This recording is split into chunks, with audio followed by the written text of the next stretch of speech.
All right, I'm excited for this install today. Today we're going to put the Archetype Racing Evolution 4 splitter on, and I've already got the front clip off because I was installing the ZL1 tow hook. So I'm going to try to do both at the same time. So this is it. This is how the splitter comes. Well, it came with some really nice packaging around it, so it shipped safely, but it is really well done. It's made out of dry carbon from Archetype Racing. I purchased the light version. See how it has the cutout pockets? It's the lighter version, and it's called the Delignant, Delightnant scuff, wood scuff plates. And it's shockingly light. Like, you look at this, you'd think it'd be pretty heavy, but it's not. It's very nice, came packed, awesome. I'm excited. This one's gonna be, I wouldn't say tricky. It might be tricky for some folks, but if you're comfortable taking your front clip off, your front fascia, this guy, if you're comfortable taking that off, I have another video on how to do that. It was a little tricky for me the first time, I won't lie, but now that I know what I'm doing, I'm pretty sure I could do it in 30 minutes. But yeah, so I've got the ZL1 ready to go. I've already done some fitting. I just couldn't fully finish it because I was working on the splitter. So I'm gonna give an overview of what needs to happen. Here, let me grab one of these rods. What we need to do is in the bottom of the crash bar right here on each side, I want to go with the straight rods that come out into the splitter. I think it looks best on the Shelby because it actually aligns with the stripes on the outer pinstripe on the R. So essentially about 7.5 inches from center. You don't want to measure the crash bar to center because it's not always positioned center. The best center seems to be the center of this plastic plate here, and if you follow it up, it seems to be the best. So the splitter holes down in the bottom are 15 inches apart. And so what I'm going to do is mark 7.5 out on both sides, mark a line, because we're going to be putting the mount on the bottom of the crash bar. Basically a nut that you have to put in, drill holes, drop it down, and then you take this splitter rod here, and you'll take the rod off when you do it, but you're going to thread that up onto that bolt using some blue Loctite. And once you have those done, you're going to put the splitter, do a test fit, get it on the car, loosen all the bolts that it mounts to, and basically get it up in there. And then you can do some estimations, pull this piece out basically, and align it with the bottom of the splitter and get an idea which parts of the honeycomb you're going to have to cut. So you're definitely going to have to take out some small sections. I'm guessing somewhere in here, 7.5 on each side. But I'll have the splitter here, and I'll be able to kind of reach up in, pull that mount towards me and get an idea where I'll go through. And I'm going to start small, and because you don't want to cut out a lot of honeycomb. If you can keep it to like one section like this, which is hopefully it works out to where it lines up that way. You never know, it might not. I've seen people that just do a straight cut all the way down and just take out a section like straight down. In fact, the FP350S race car does that. They just take out a whole section. So anyways, there's ways to do it. I'm excited. I don't think it's going to be too bad. The only tricky part is getting this basically there's a cap head screw that's going to hang down from inside the crash bar.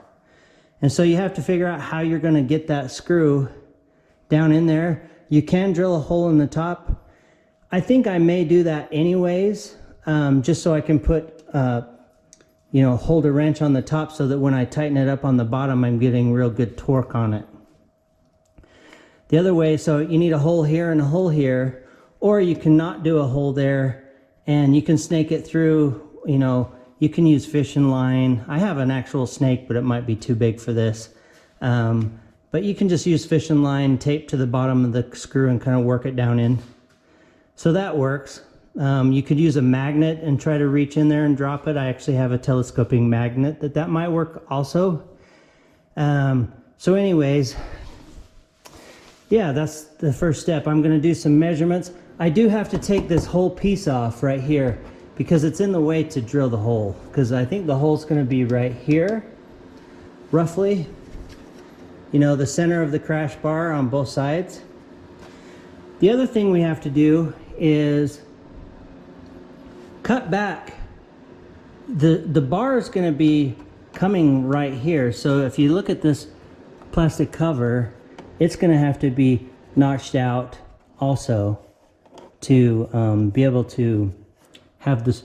Basically, the splitter rod's going to come up through here, right here. It's going to be somewhere right there. So I'm going to have to notch out that plastic. And while I have it out, I may as well notch out this plastic here too. Just do a cut up in here, notch that out so that I can put a top hole.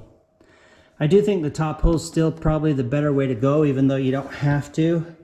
But what it'll allow you to do is stick down an Allen key to the top of this button head screw, so you can hold it tight so that when you have Loctite on this piece and spin it on there, you'll get some better torque on it. I don't think it needs a lot of torque, especially with Loctite. But anyways, that's the plan. I thought I'd give an overview first because sometimes you miss steps when you're talking about it later, right? Anyways, he sent a nice kit, good hardware, really good hardware, and really nice instructions, well written. I do hope that this video will be helpful to anyone who decides to do this themselves. I think that, you know, it's a pretty big project unless you've done things like this before, like I have. I put a bunch of splitters and things on my S2000 that I had.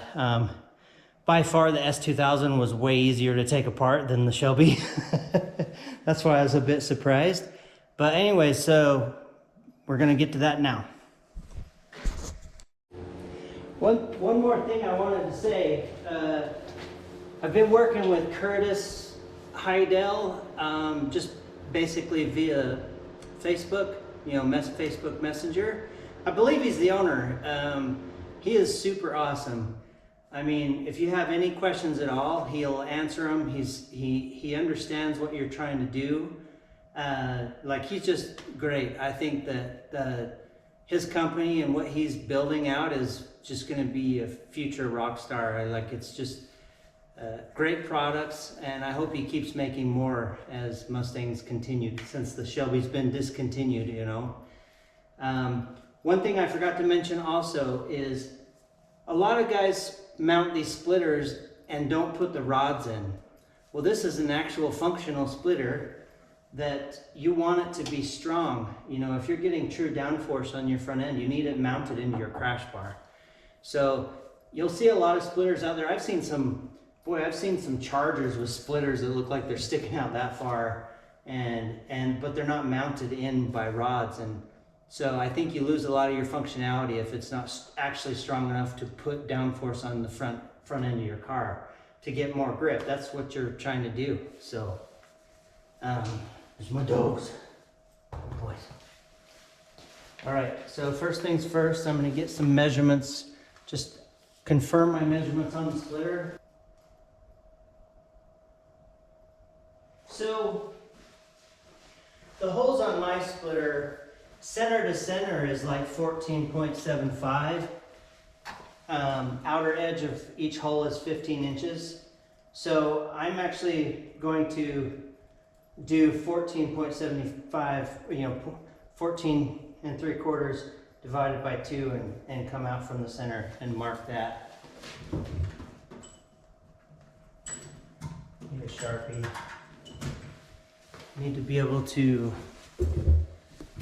see remember, we're not referencing center from measuring from the edge of the crash bar. In fact, let's test that. If I go from here to the center of this guy,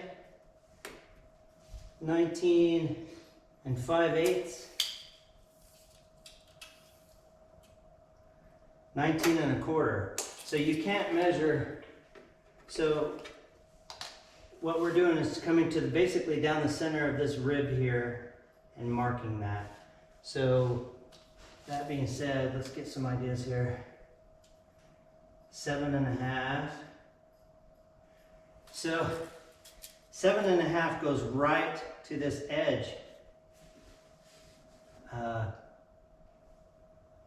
Goes right to the edge of this plastic right here. Let's make sure that that's... The reason you need to make a line now is once you take this off, you'll lose your reference point. Let's see if that's straight. Okay, that thing's not straight.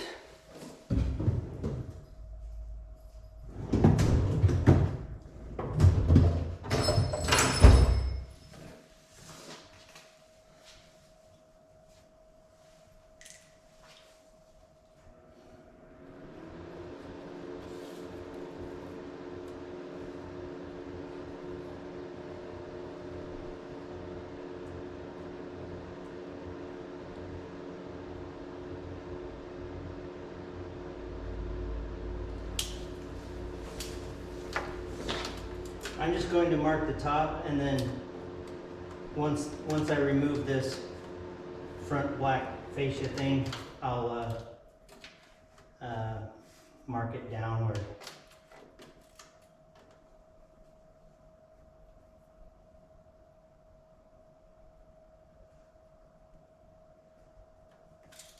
Okay. It's now time to remove this piece. Hey Teddy, such a good boy. All right, I decided to go to point of view mode. Hopefully this works, where you can see what I'm seeing. It's kind of hard to figure that out sometimes. So it turns out this guy's an 8mm.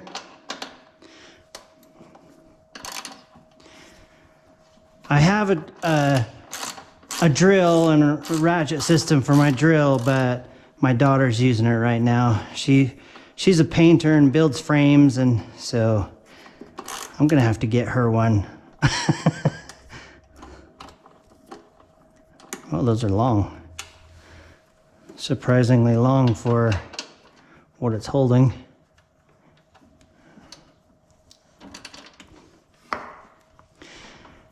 There's a handful of clips you have to undo.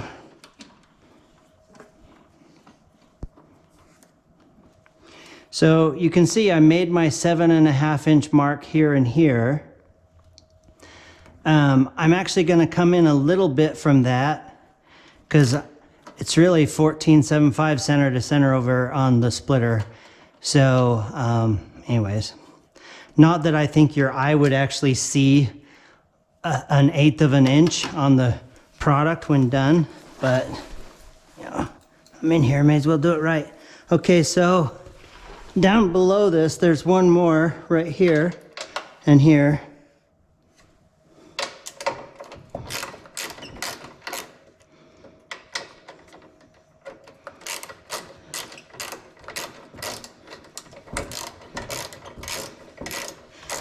And then I believe the rest is just a bunch of clips.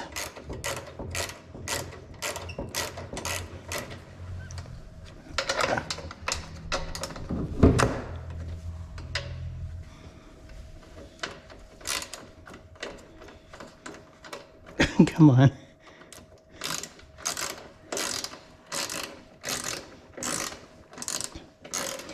So you can see I've removed the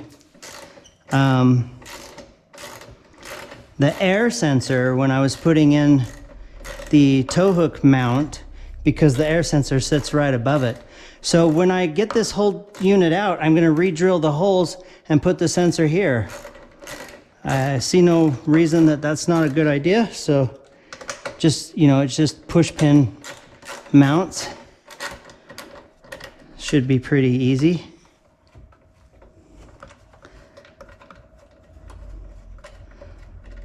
Oh gosh.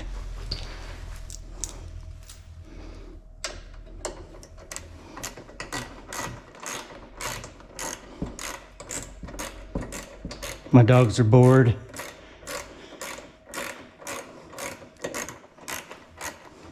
Used to have a big mouse problem in here, but since I've been having my dogs in here with me all the time, it's helped a lot.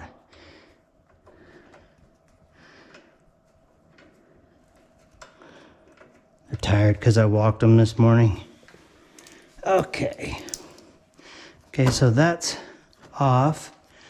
I'm gonna have to remove these clips that hold this rubber fascia here. Are there any other screws up here? Let's see. That's a clip.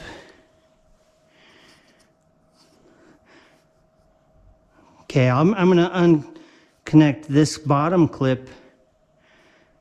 That way I can leave it connected to that one, hopefully.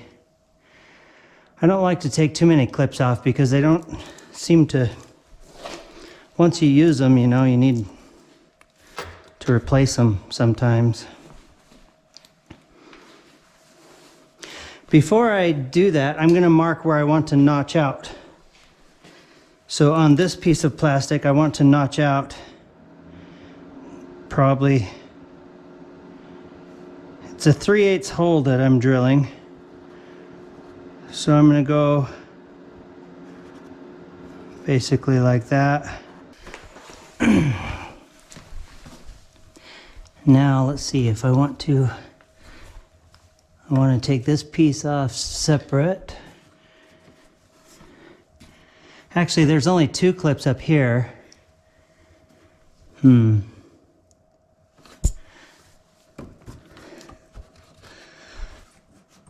It's probably going to be best just to release these 2 clips instead of releasing 4 down there. And these are just the push kind. It's not like a double clip. You know, where it just fans out with a bunch of little fan things. I'm gonna leave the clip on it. Okay. This one's gonna be a little tricky. I didn't think of that.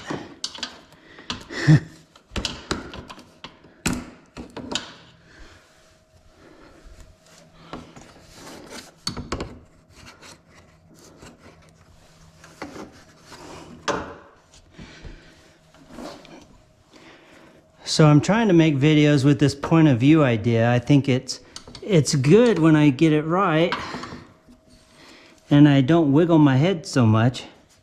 I watch my videos and I feel like a spaz.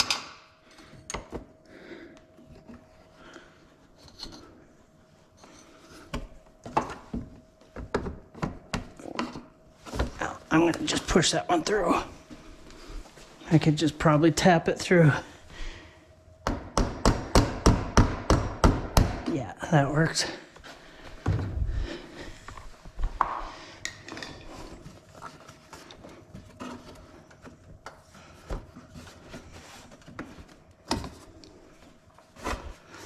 Push it through a little more.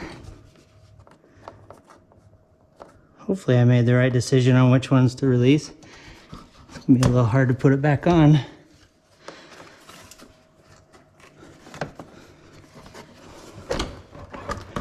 Okay, and right here, right in here. Oh, is that a 2? Oh shoot, this is a better clip. It's the kind you need to pop it out like so. Okay, the top has a better clip. Be mindful of that. It's the kind where you have to pop up this part first and then this part.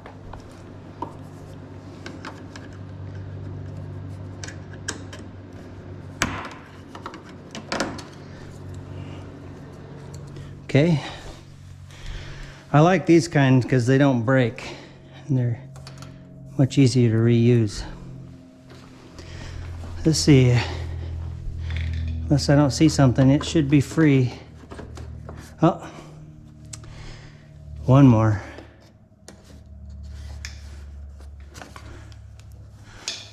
And that's a different kind of clip also.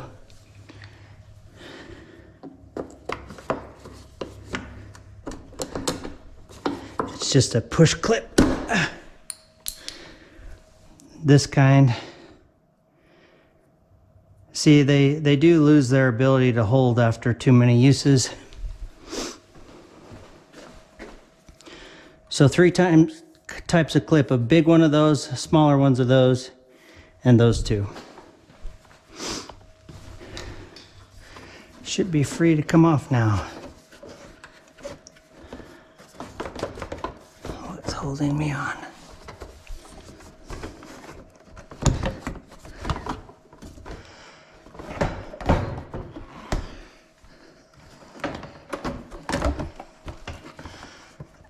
Goes down in there. Okay, so now we've got this guy off.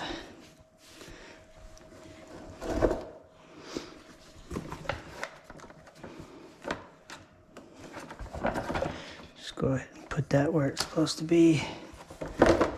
Okay. Might have been easier just to take these off down here. Anyhow, hindsight. I'm gonna see how well it works with just using the grinder wheel on the Dremel. See if it can cut fast enough.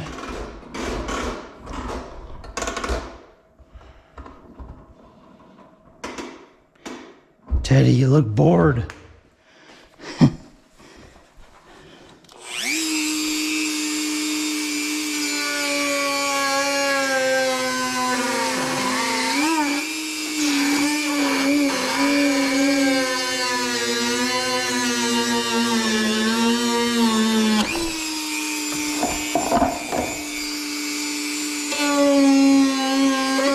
Oh no, no. I may end up getting a die wheel or a cutter wheel.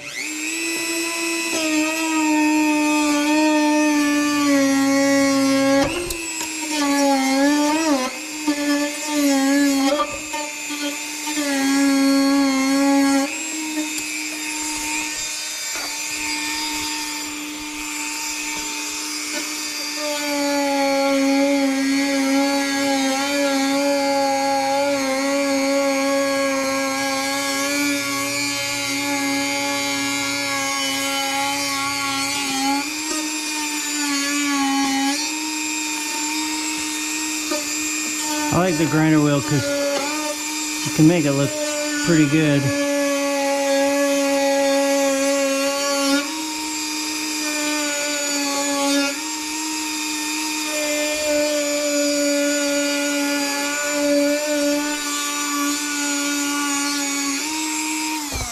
All right, let me grab.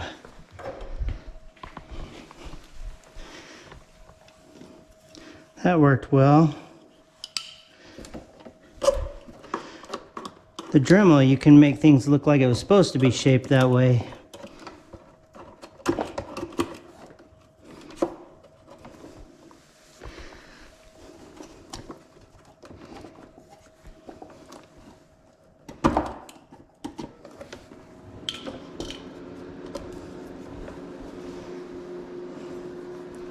Pretty good. And clean that up a little.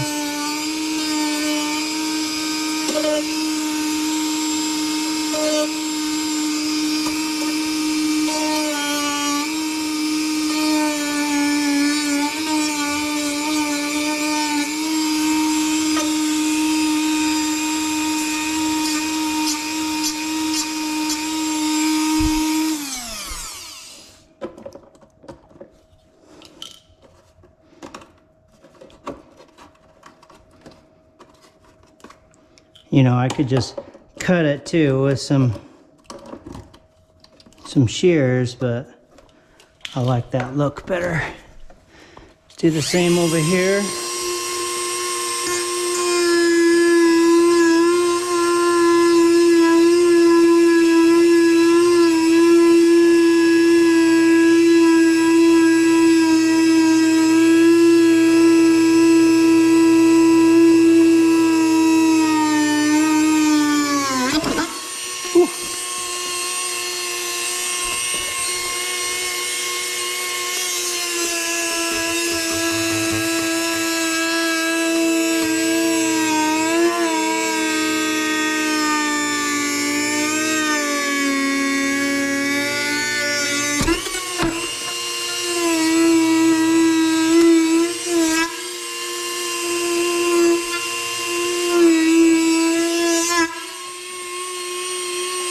Yikes, hot rubber.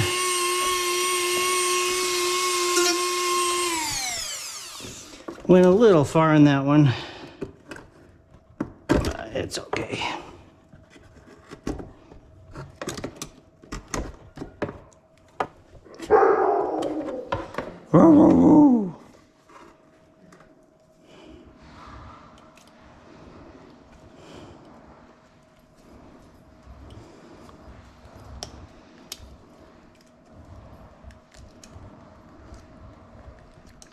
Got me a barnacle of rubber here, or plastic, I mean.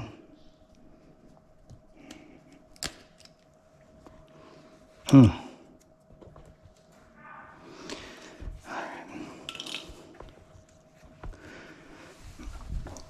does that look?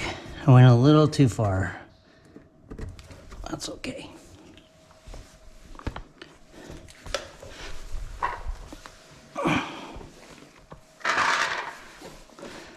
Yeah, I have a table.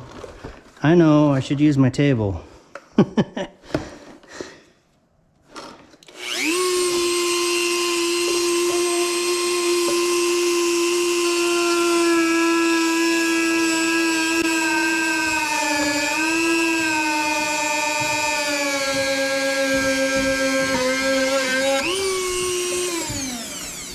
Bye. Puppies. Do you think this is going to be warm enough for me? It's just a little like It's that. warm. Okay. 65 feels like 80 right now. Oh, okay.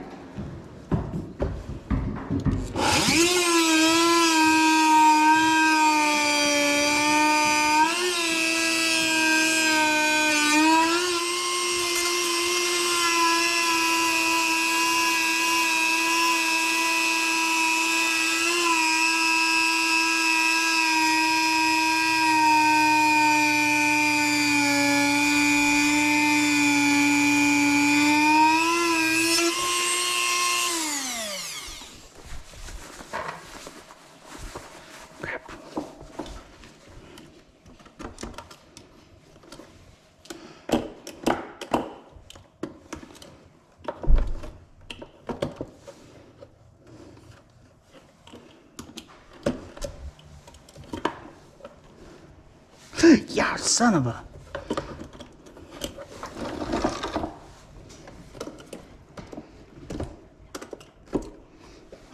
Going slower made it much more gooey.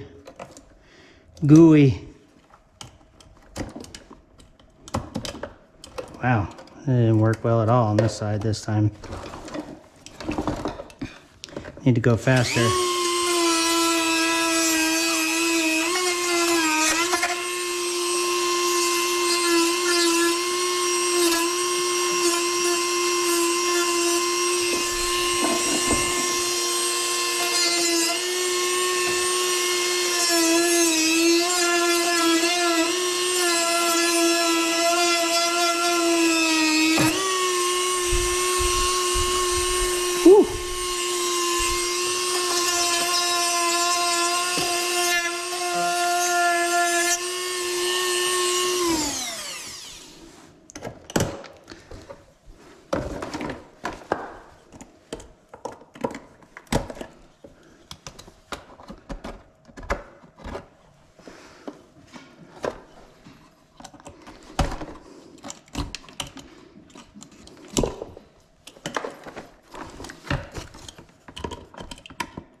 Okay. This one I'm going to do from this angle, see if I can do a little better job.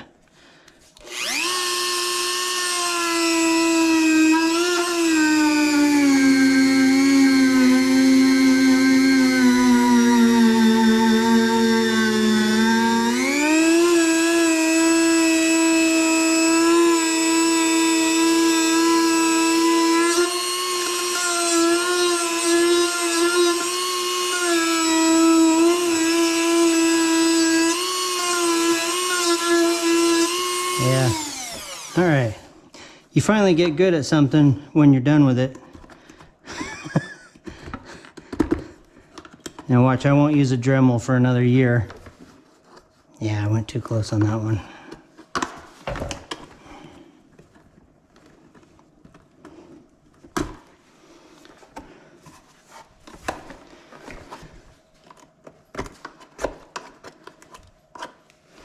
All right, now should be able to make the rods go here and have a hole on top for working on it. So I'm gonna set that guy aside.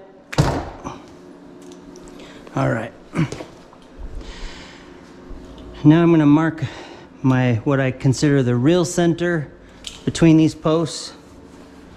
Let's see.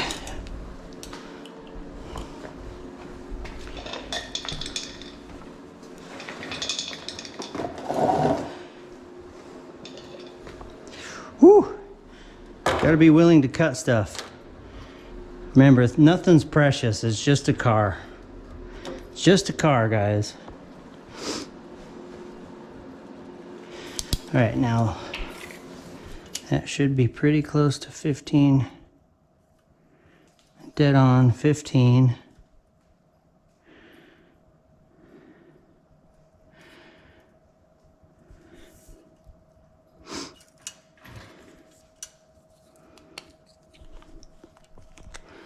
Okay, 7.5.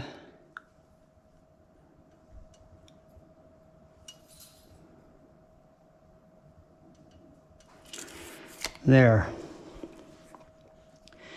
All right, what's 0.75 divided by 2? Ow, crap. Hang on, I always have to look at.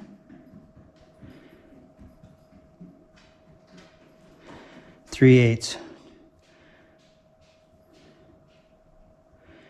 So 7 3/8.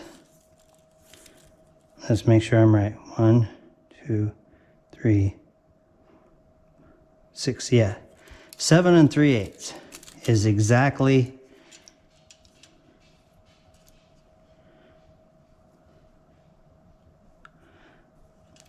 if I want to get real precise. Hang on, let's mark a line here. I know you guys think I'm crazy.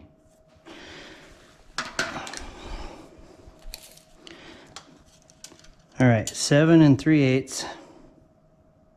1, 2, 3. That should be my spot. I'll measure center on the post. 7 3/8.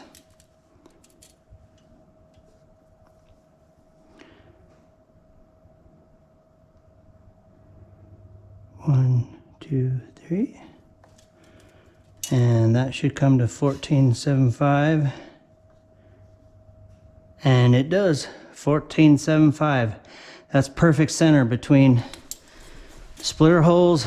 I'm going to double check, make sure I'm not insane. That whole measure twice, count once thing.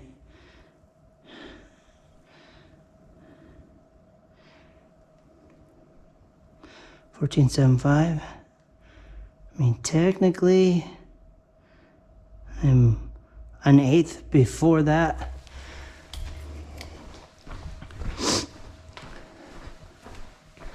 Just gonna go over a dot, basically. Oop. On both sides. Okay.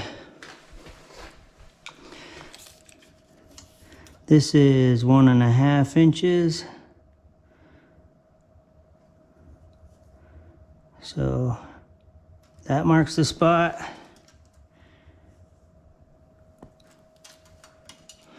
.75 is the spot.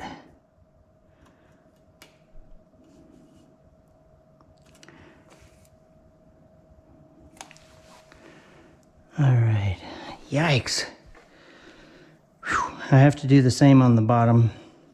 I mean, I'm probably being too precise for the top, actually. Burnt the hell out of my finger. Now, if you have one of these, if you don't, you want to get one. Makes it so your drill bit doesn't wander. Center punch.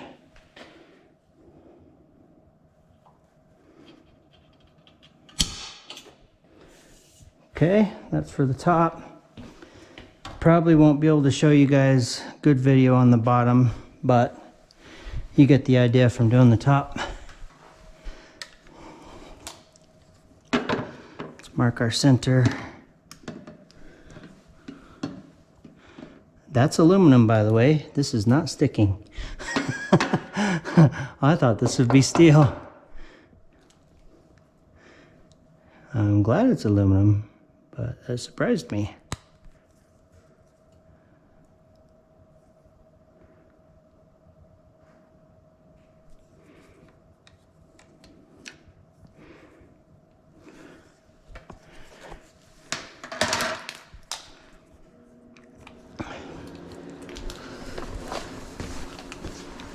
All right.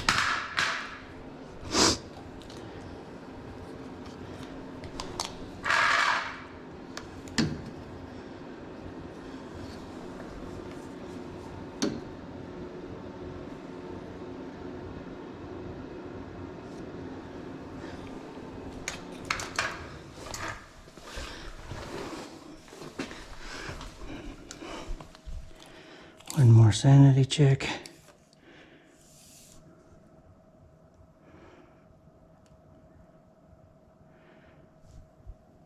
Dead on. Dead on what I said, right? Basically 14 5/8. So that from center is 7 1/4. 7 1/4. Wow, there is lots of rock damage in my radiator down here. That's from one track day. Huh.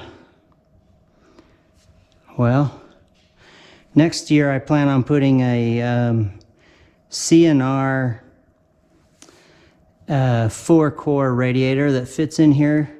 Fits OEM spot. Anyways, it's a 4-core radiator from CNR.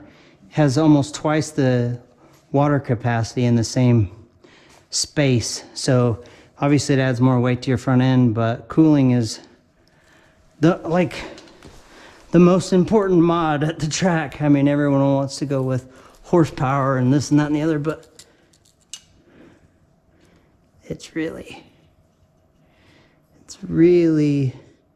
cooling.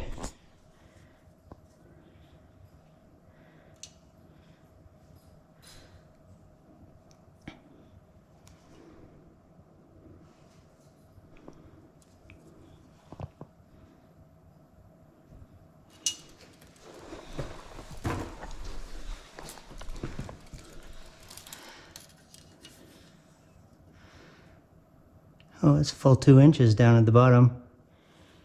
Interesting.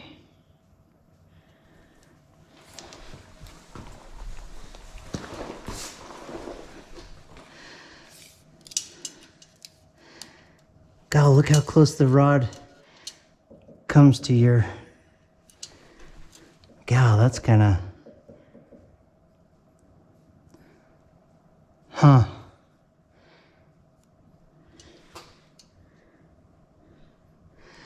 Comes really close to the ZL1 mount. So this is a good view of the back side of the ZL1 mount I didn't get.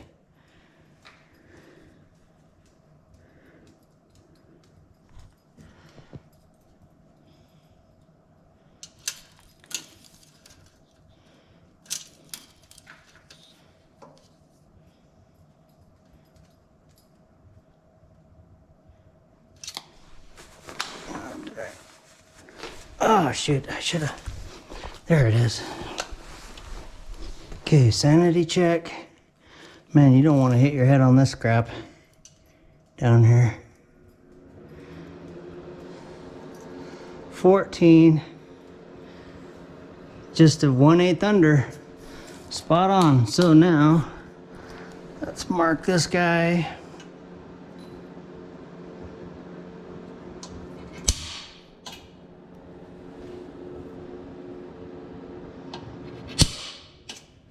All right.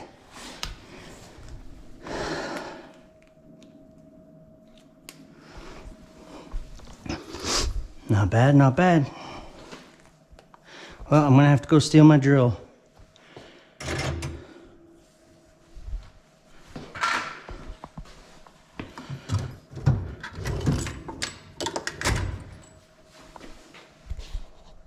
All right, now,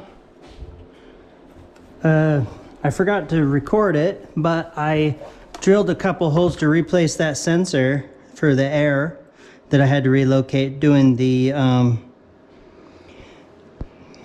tow hook. Anyways, moving it from there to there because the tow hook unit comes through here. Anyways, that was easy. Normally I wouldn't go a whole 3/8 bit at once, but this is aluminum, so I'm gonna give it a shot. Straight down, kind of on an angle.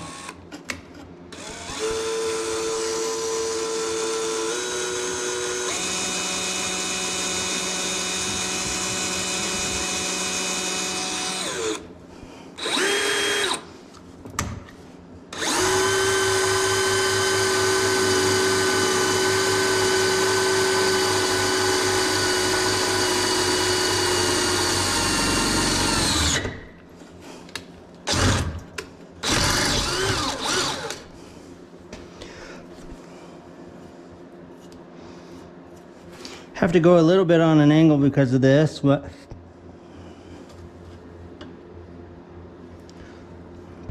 this bar here.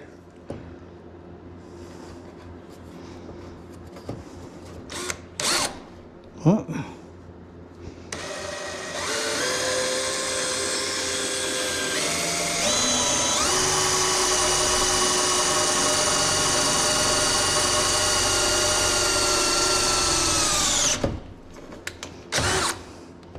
Wants to grab, try and get through.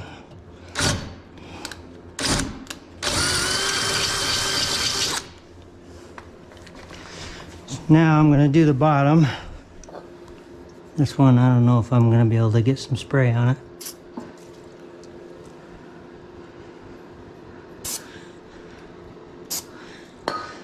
Don't want it dripping on my face. All right, so yeah, he says 3/8 screw. But, you know, there's almost like a 1/16 of play on either side of this guy. So I'm going to go a little bit smaller. I'm sure 3/8 is right, don't get me wrong. I just want it to be a little tighter. So I'm going to go with, what was that? One step down. 22/34. Okay. Is that a thing? That doesn't sound right.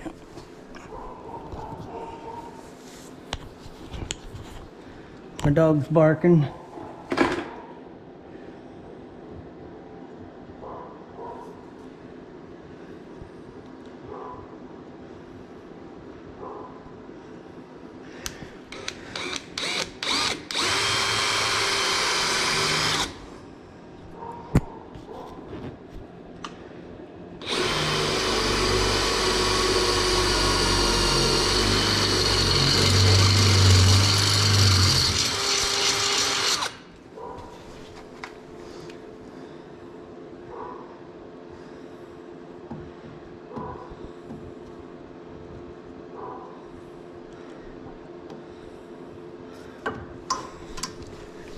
Getting some weird shadows. What's causing that? Oh, the flashlight.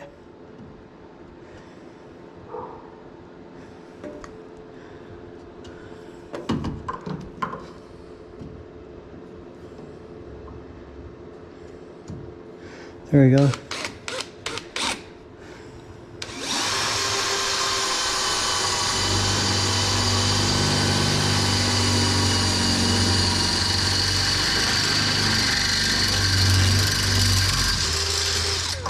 Now, if you've never drilled much before, you got to use quite a bit of pressure to get cutting, but when you get near the end, you back way off on the pressure and just let the bit pull through. If you push, you'll bind up.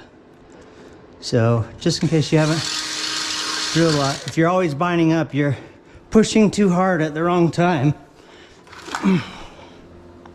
All right. Now, just to confirm that that will fit up in there, although a teeny bit larger hole would help with snaking it through. See, that fits a lot tighter. There's less slop around it, but that might make it harder to get through because I'm going to try to snake them through with fishing line. You know, I don't go fishing anymore, but I still use my fishing line all the time. Okay, it's actually getting hot in here.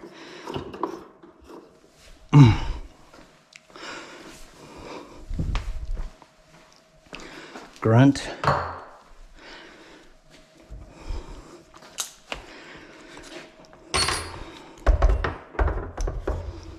All right, let's get some line.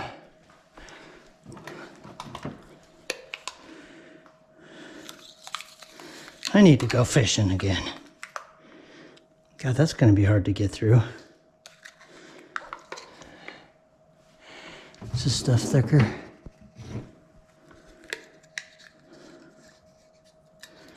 Let's get some different stuff.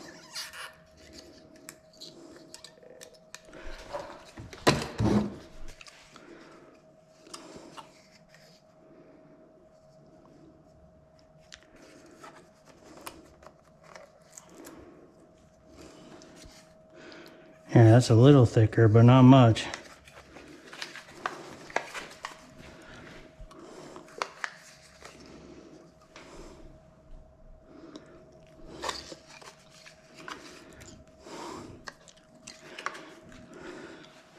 It's this stuff that no one ever shows. They always speed through the hard stuff, because it's a real pain. All right. Gotta see if I can get this to snake up through.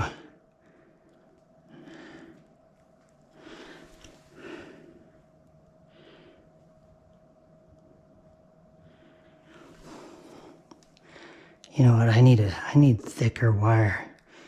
I might be better off to do a magnet.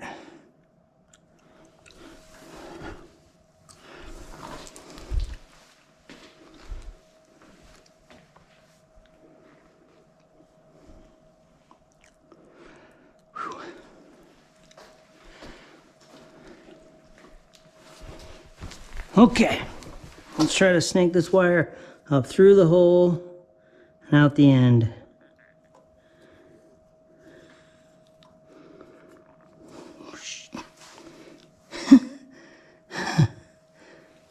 Yeah, this is not going to be easy.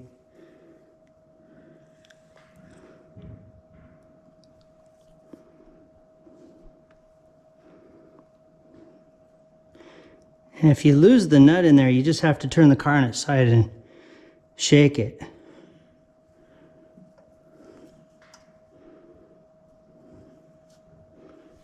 Oh, crap. I did it again. Can't drop it.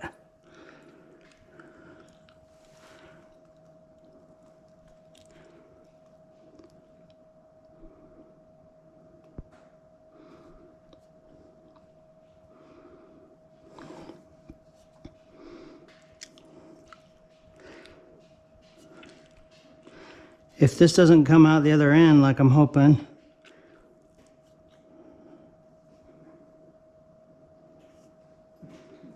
come on, it should be there now.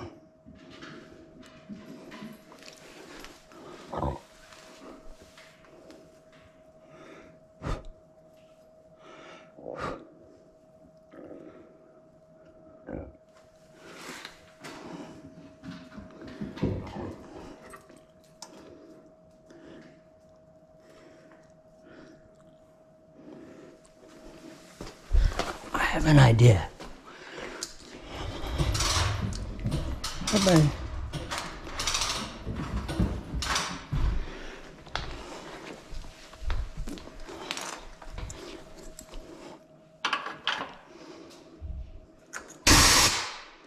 Did you see what I did? It worked.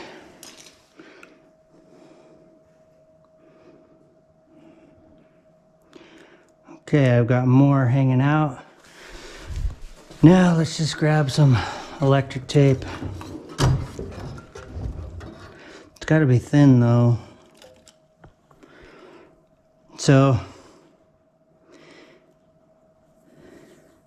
that might be why it's better to have a little bit larger hole for this trick.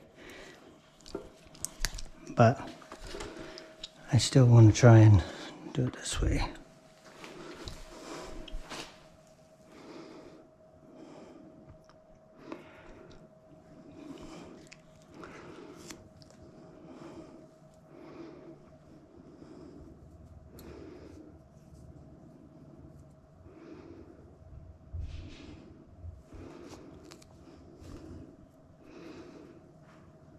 Crap.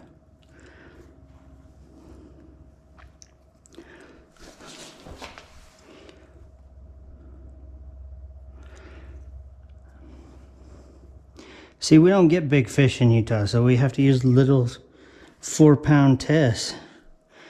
You guys back east probably have like 12-pound or something. You can see it.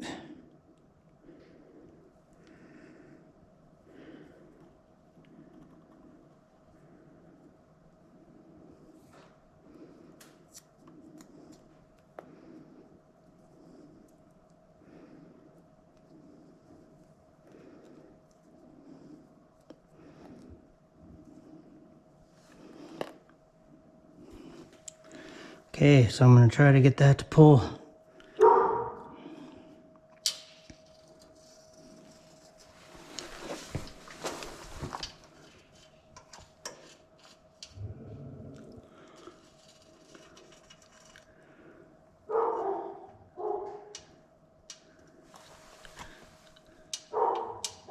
Oh, it came off.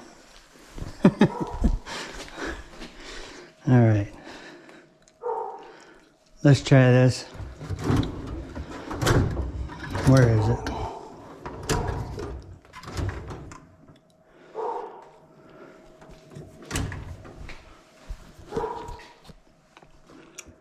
All right, I dropped the bolt in there.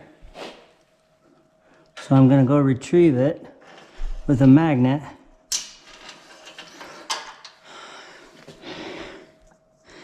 It almost came out, but the line slipped off the screw. I'm actually going to try this.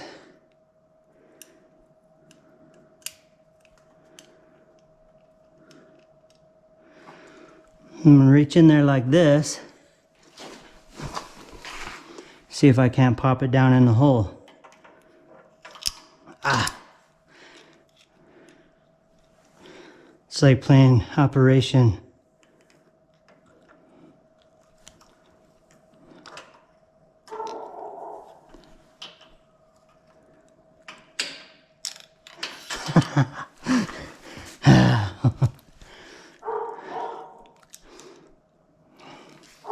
This will work though. I feel like I'll make it. Just practice makes perfect. Spin a little magnetism on there.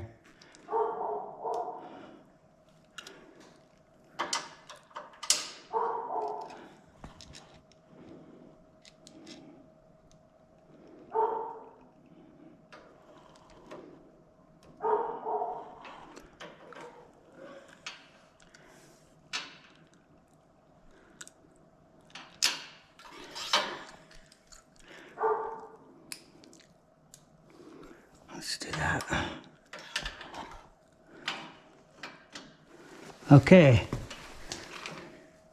I just hooked it a little bit.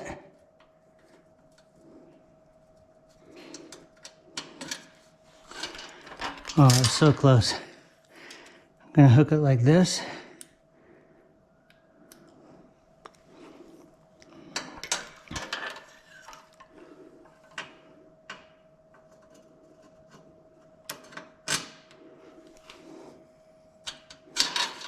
Ta-da! There's one. That's actually easier. So let's do that on the other one just to prove we can do it twice.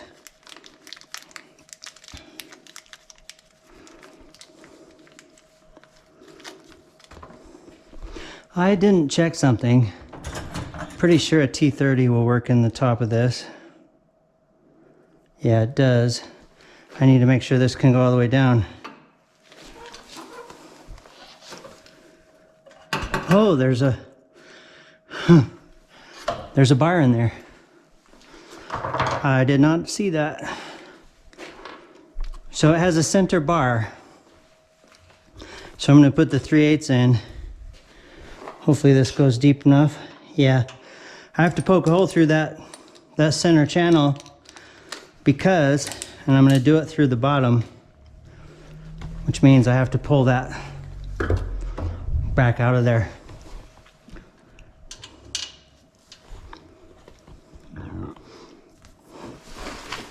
Pull this back out. I have to poke a hole through the center because if I want to be able to hold the top to tighten it down, which is probably not entirely necessary, but I want to because this is not the kind of thing you ever want falling apart when you're done, right? You want to be able to know it's done.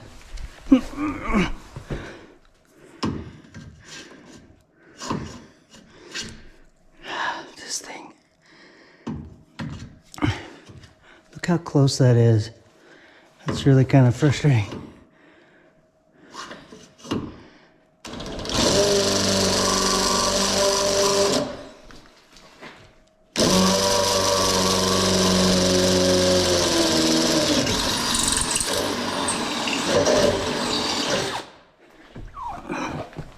I'm gonna go through the top a little.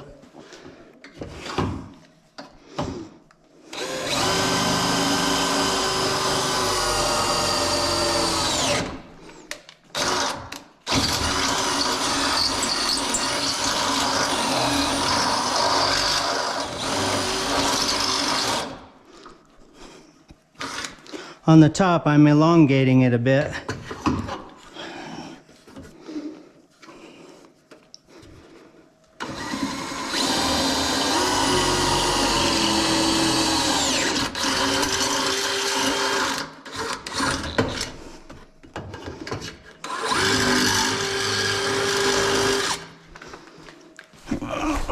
How far it goes through.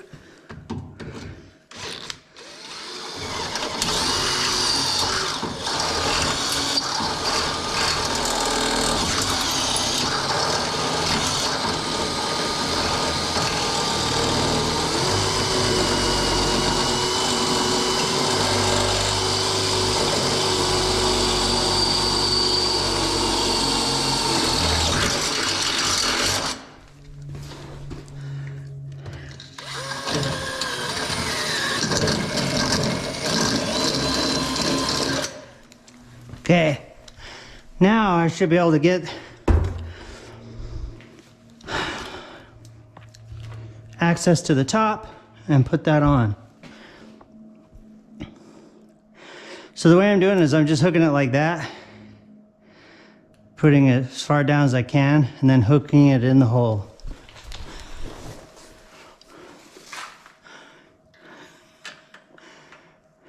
Oh, I can't.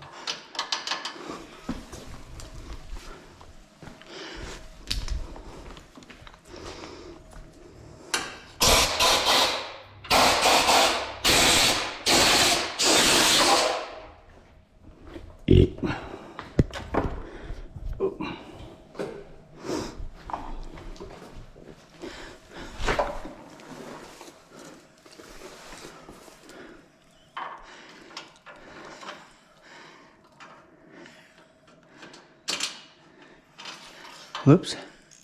I thought maybe I could drop it in there, but I'm gonna have to use my finger.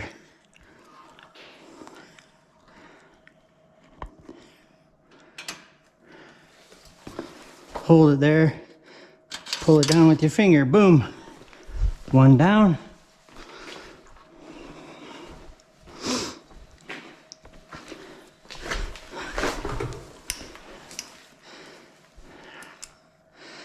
I don't know if this is coming through on video, but I'm sure you'll get the idea.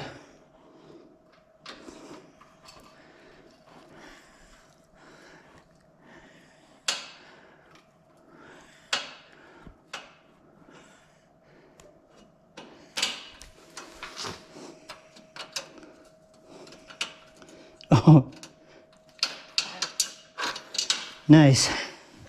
All right, they're both through. Now, let's just see if I can access it.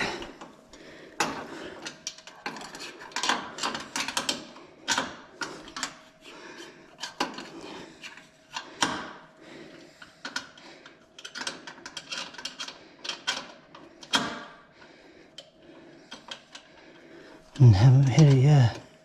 There we go. All right, I'm on top of it. That's good. I know it's possible.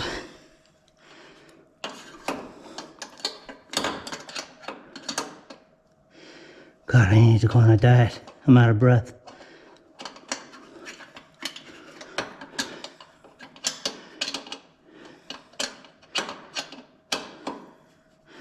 Okay. I can access it to tighten. Also, just to hold it on there, in fact, I'm just going to leave that there right now. So the next step, okay, so now, I read ahead in his instructions, and basically, you take these rods off.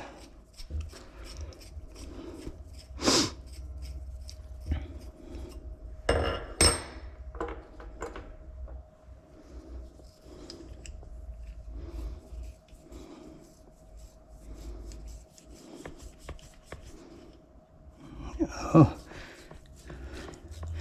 So you want them to be able to spin the same direction. See, look, I'm spinning this righty-tighty to get it off. So I want to spin these around. Can I do that? Let's make sure I'm not speaking bullshit here. I want it so that tightening them is the same for both rods, the same direction. So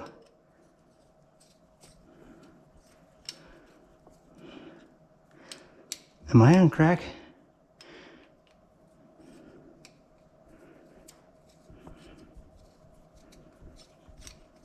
What? Okay.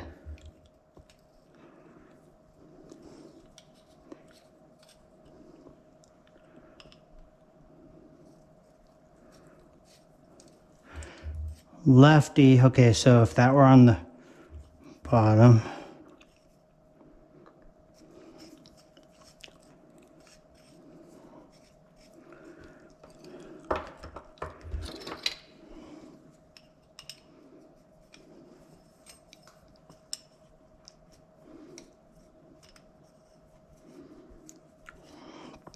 Okay.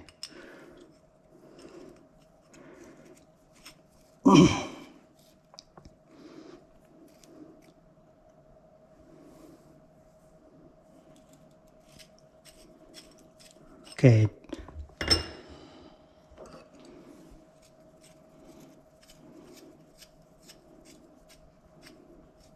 Oh my God, they're backwards. Okay, I wanna get this right.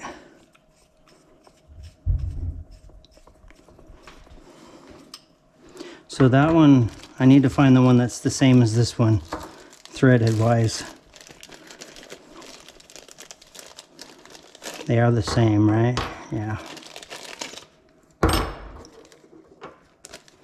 Well, these are duller. See how the finish is duller? This one. I mean, am I crazy? But I want them to be going spin the same direction to tighten up the rod. So that's normal tighten mode.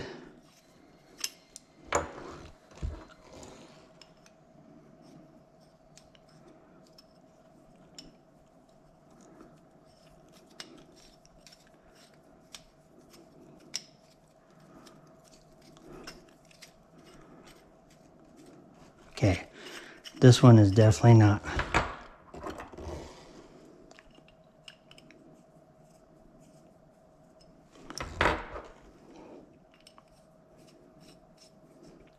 Okay, that's normal Titan mode.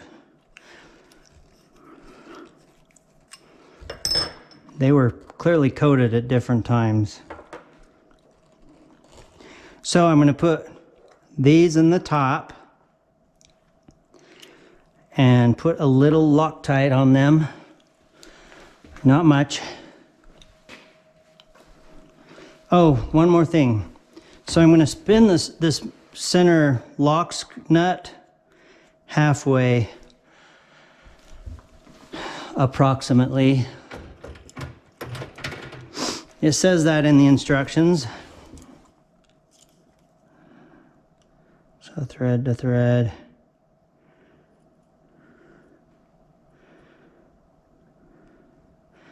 Five, 4.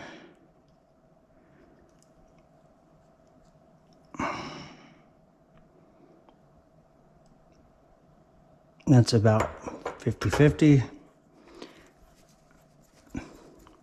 He says in his instructions to spin these about halfway. The idea is you're going to spin the rod on, connect the bottom one, get it halfway, and you should be close to being in the right spot to mount it to the bottom.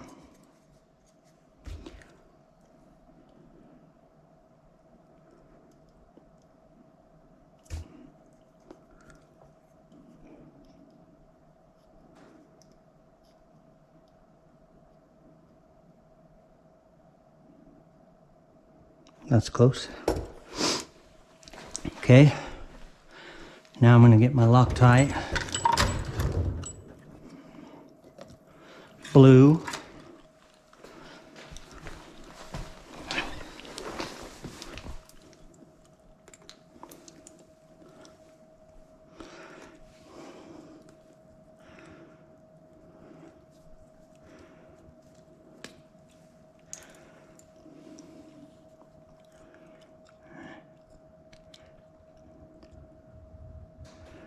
Doesn't take a lot.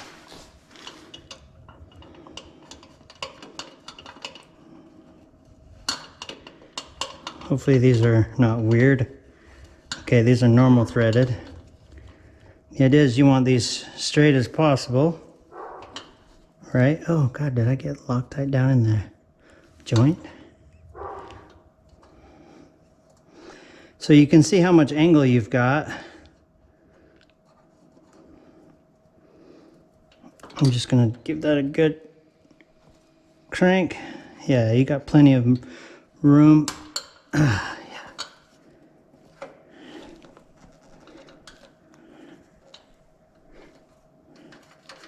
Good.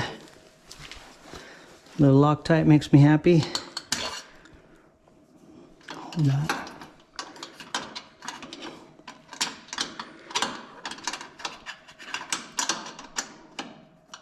Anyways, I don't think I got good camera view, but I held it down in the top, put Loctite on it, like so.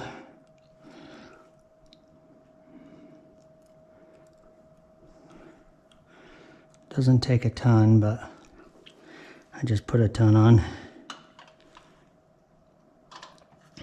Spin this guy on.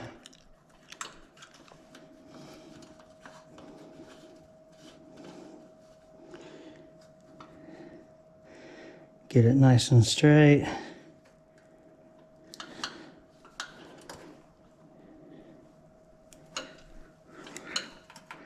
You got plenty of flexibility.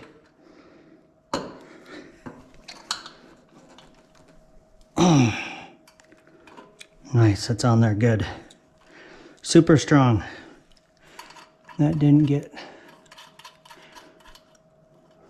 that got moved. All right.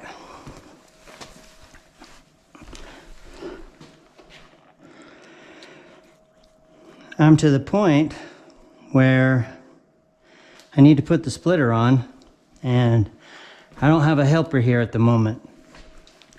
So anyways, these guys are hanging down. What we're gonna do next is put the splitter on, get it mounted up might as well mount it all the way up. And then I can, that one turned a little bit. Yeah. Then I can figure out where the rods are in location with the bottom splitter mount. Okay, gotta get very careful here and see what's tight. Okay, there's a slot.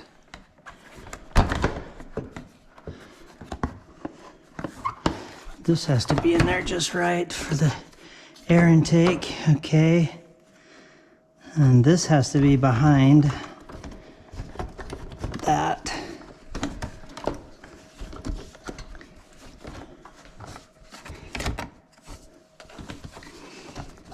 Okay. Same with this.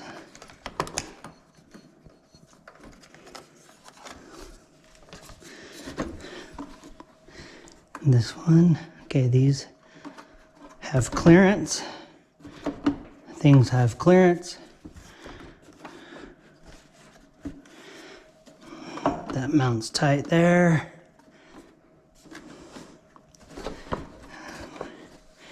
All right, let's start pushing some clips in.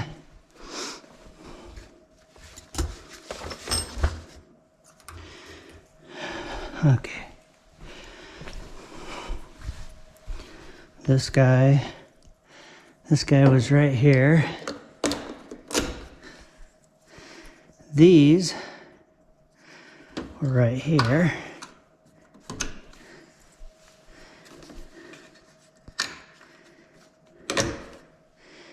Okay.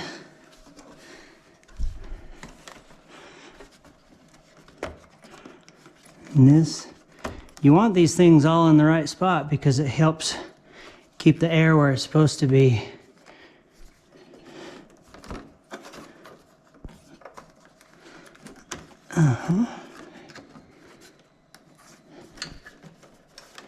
Oh, it's going to be tough on that other side to get this in.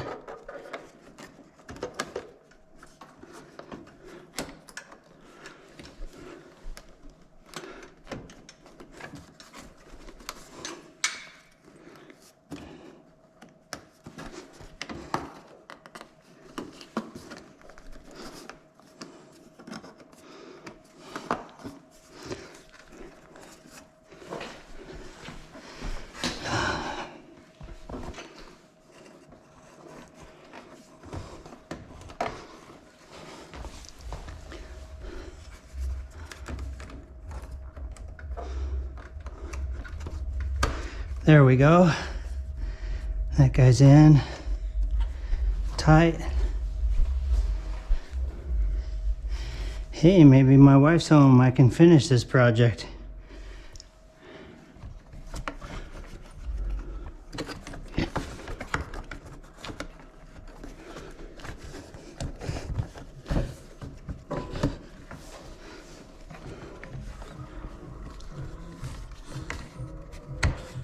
Yep, that's my wife.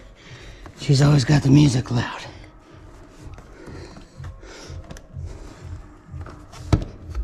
Oh, I got it. Yikes. That was tough.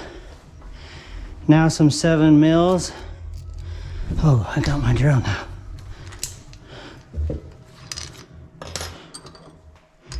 Or sorry, they're 8s.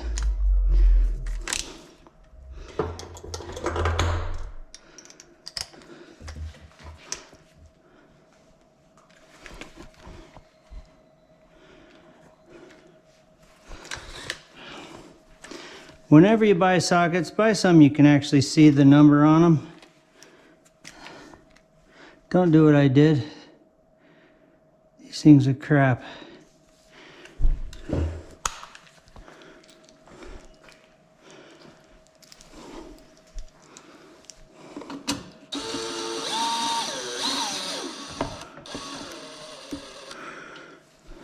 Not gonna tighten those up yet.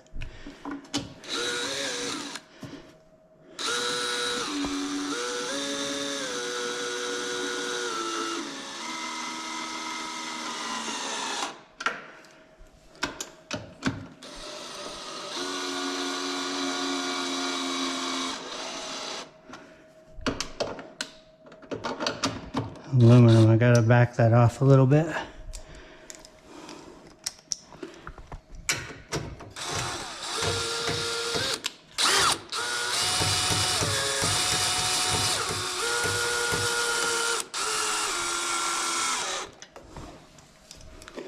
Doesn't take much.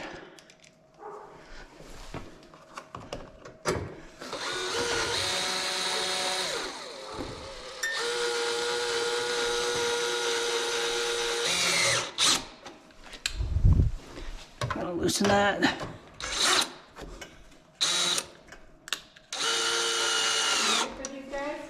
Sure.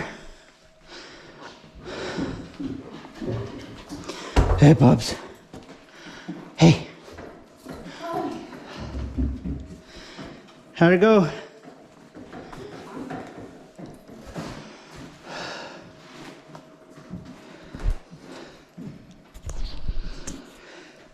Well, I've got the rod pin holders here now. So now I need to mock up the hood or the front fascia, get it on here, figure out where the pins would be, and then modify the honeycomb a little. And then I can start installing it. All kinds of shit under that. So with my wife's help, I didn't get this on video, but I put the front clip back on. You just have to be careful putting it back on. And if you haven't already looked at my other video for how to take the front clip off, or the fascia, if you want to get fancy. Anyways, I've created a video on how to take this off, and you basically just reverse the steps to put it back on. The one thing you have to be careful of is as you're picking it up and you're putting it on, you have to reach in and get the air ducts that go to the brakes up over. There's just a bracket that goes across that you have to get it up and over so that it aligns up. So anyways, it's all back together. So the next step is hopefully camera will show this up in here. Oh, I'm gonna have to get, there's a big scrape on my, oh, it's a piece of rubber. Yeah, there's always rubber on your car after track day. Basically those supports that I put in, you'll barely see them, oops, barely see them right here, right there. So what I'm going to do now is put the splitter on, and we do that by taking 12 screws off the bottom of the existing splitter.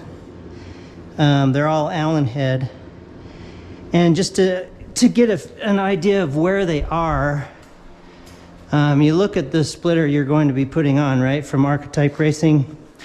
You just get an idea. There's 12 that go across the bottom, and there's 2 more up higher, so 4 total.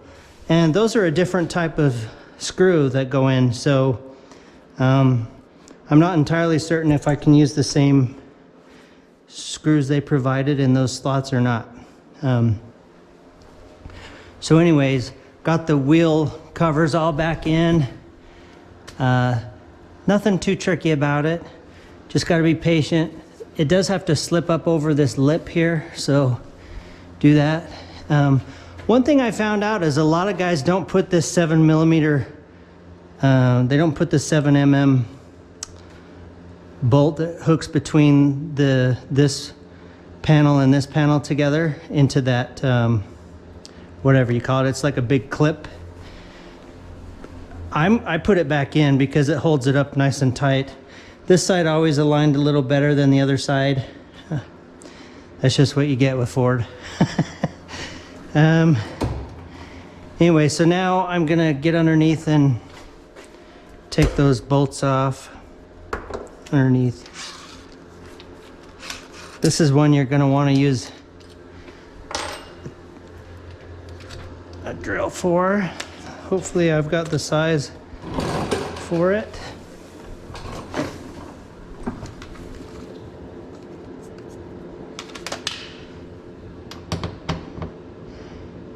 Feels a little loose, but that's the right one, I believe.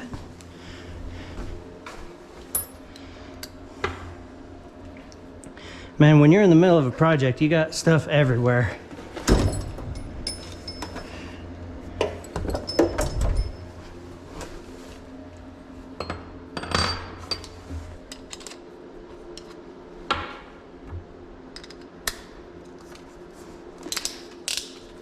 I need to get a shorter adapter because this makes it kind of tall.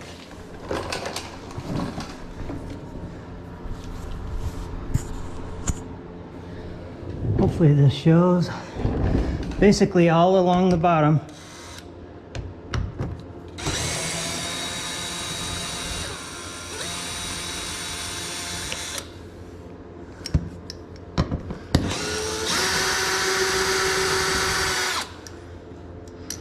It's 12 that go along the bottom, and one of these is I believe that's a 7mm right there.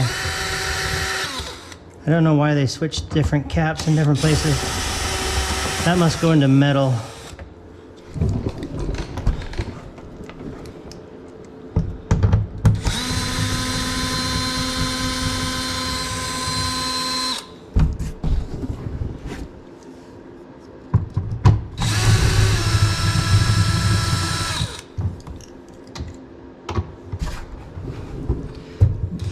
Archetype Racing does supply different screws. They're like a machine head washer, so they're nice. That's interesting. This side has that 7mm, where this side has this. That's odd. Wonder why that is.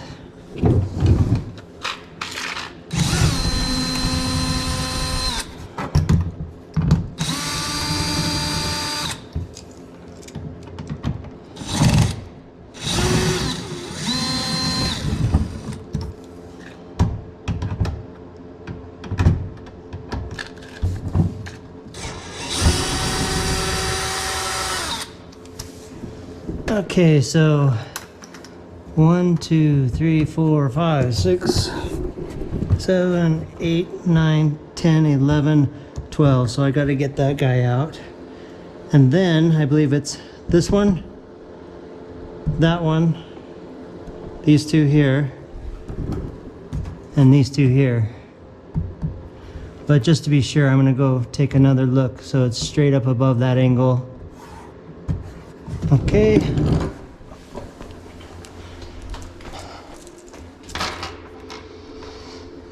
Is this my 7? Yeah. Got parts everywhere.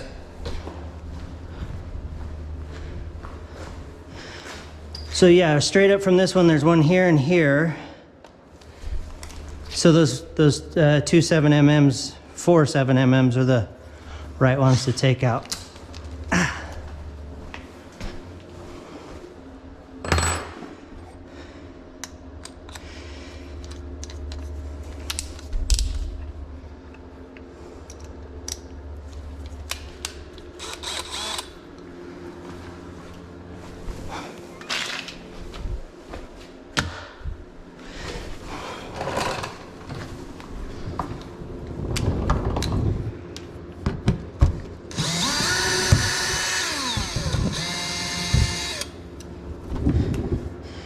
So here,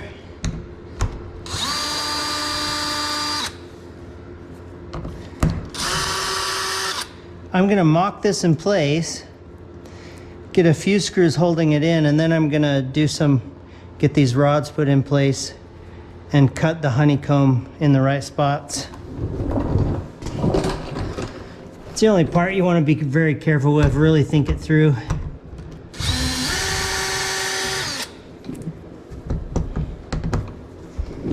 Want it to look nice.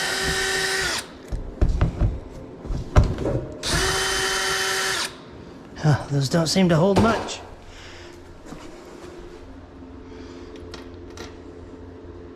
His instructions say something about an optional riv nut. I didn't buy anything like that, so I forgot to put this guy in. It's just a plug.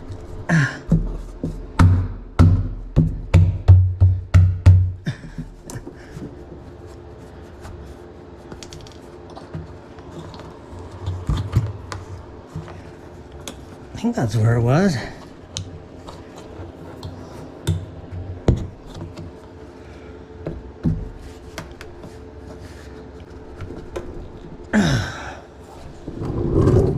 Yeah, I'll have to play with that. So this guy is loose. Here and here. Let me make sure I did the right ones. Straight out here. Here. Oh. You know what?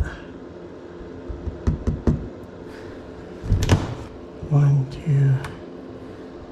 2, 3. I don't think I needed to take that one out one.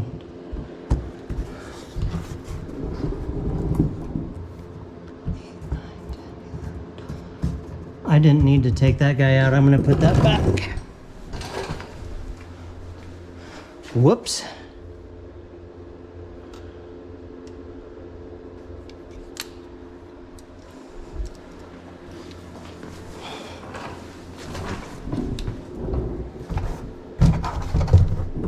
Because it's recessed.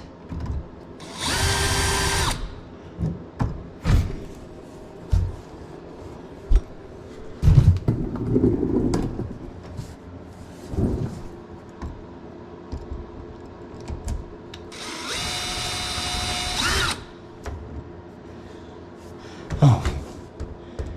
Duh.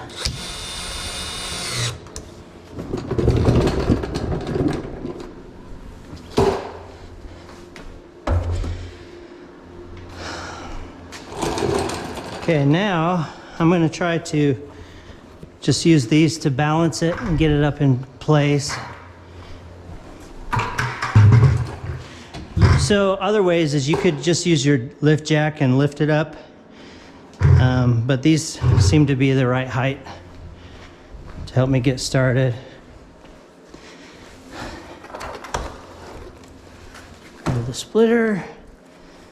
Doesn't weigh anything.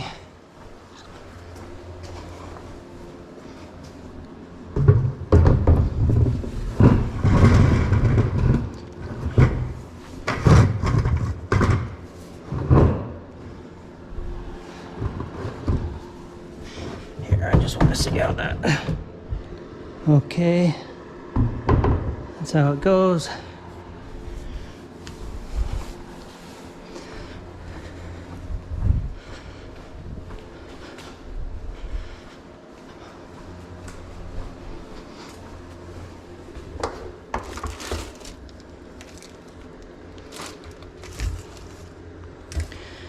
Man, it's a chaos mess. I'm gonna have to clean up after this project. Just want to confirm they're all the same length. And it looks like he gave me extras, so that's good. I'm just gonna start a few for now, not get them tight either.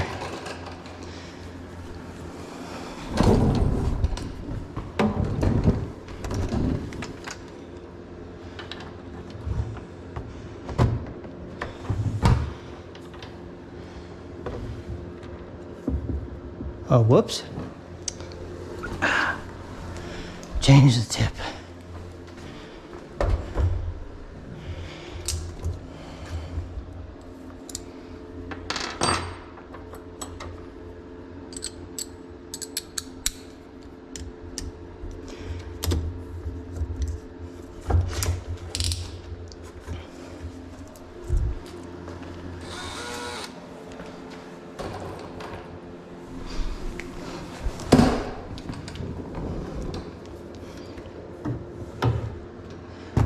Just gonna get it.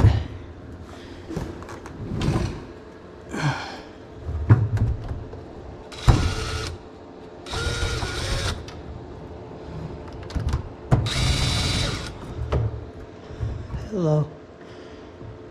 Oh, stupid. I gotta slow down. I'm hurrying because I have to do some.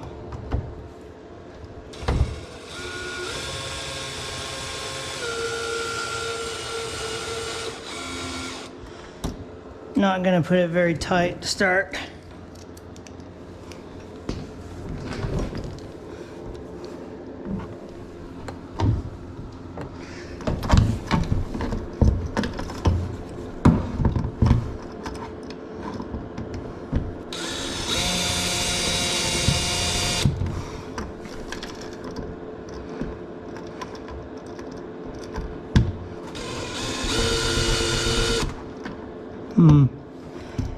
That guy doesn't want to go yet.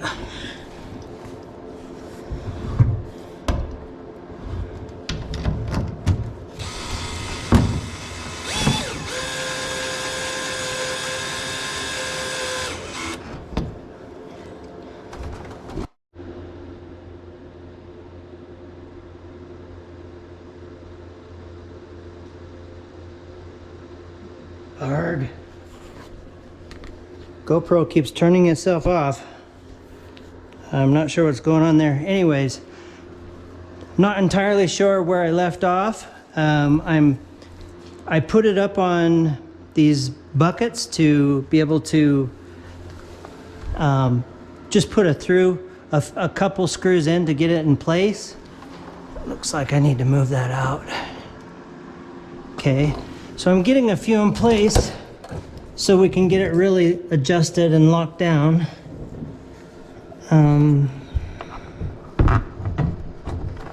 Finding some of the screws has been tricky, or the holes.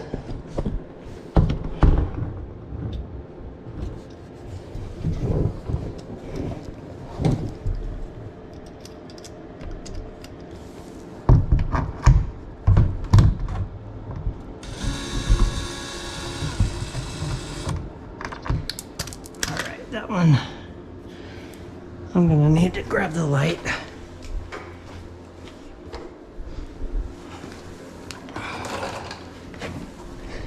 This would be a lot easier with an extra set of hands, but I don't have that right now. Okay, it's on an angle.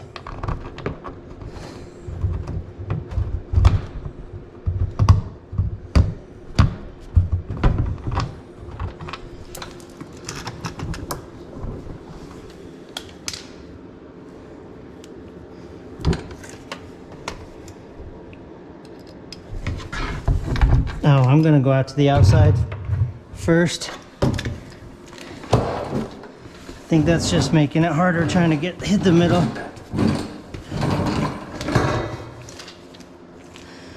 And I'm not tightening anything up, leaving it nice and loose until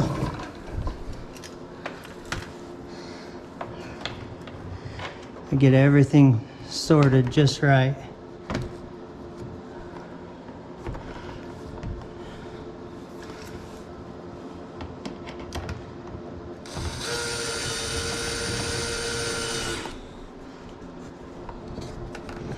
Boy, it's really a tight fit. It's actually gonna be tight.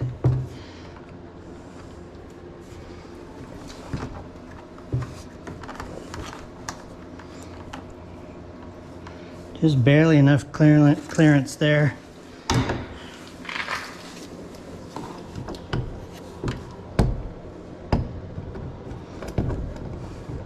Which is good. It means it's going to be nice and tight.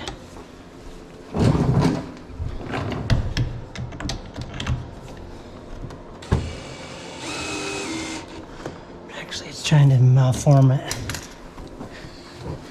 Dang it. There we go.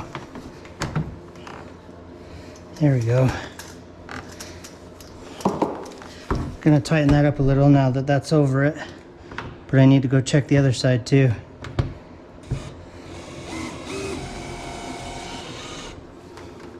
I don't want it tight.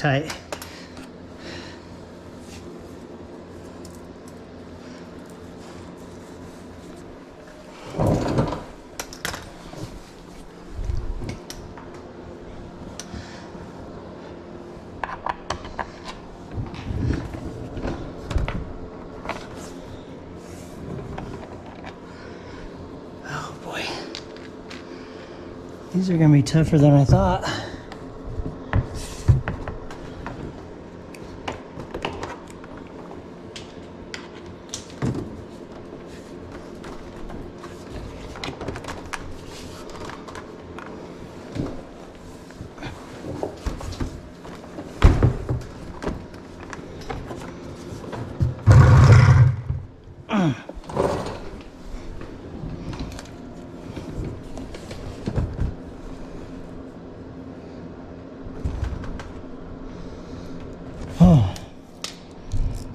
That one's gonna be tough. It really has to pull it up.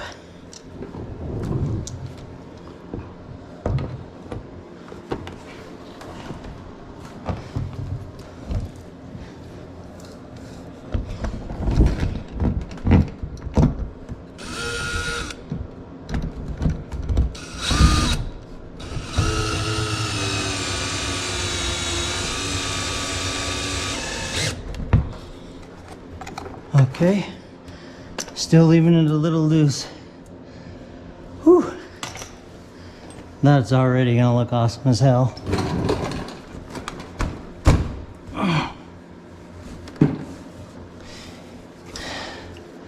Can't be too gentle. Gotta handle it around.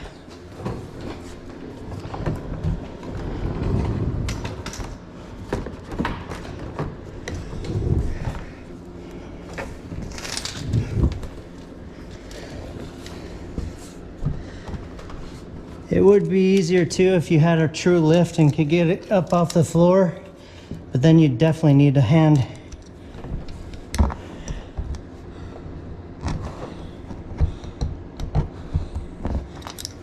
Oh.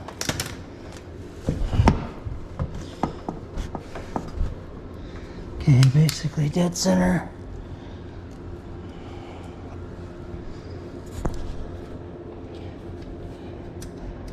I already know this is not going to be quality video right here, but you get the idea what I'm trying to do.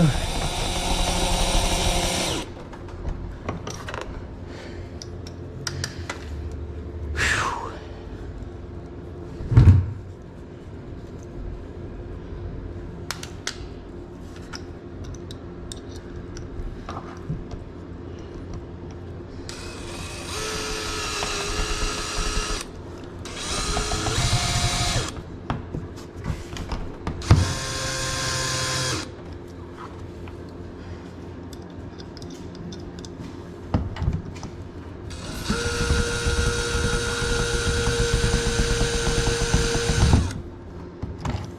The crap.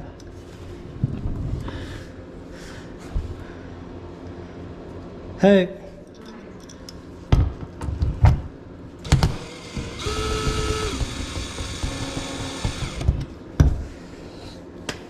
All right.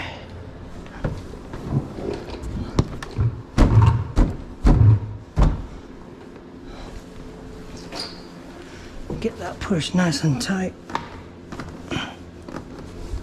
Oh yeah, that is gonna look killer.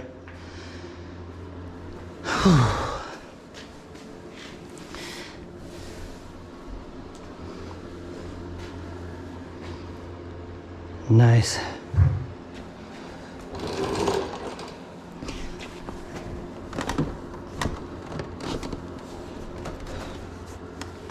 Oh, I did have kind of the same problem over here.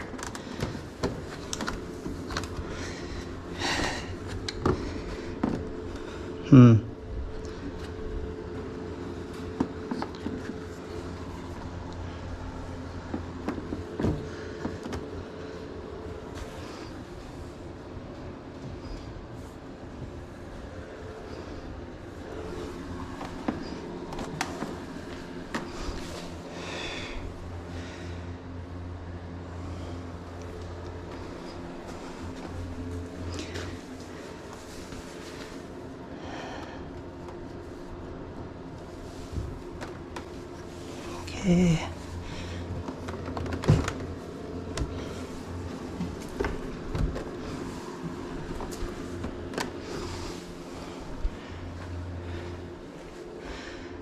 This longer guy needs to be used.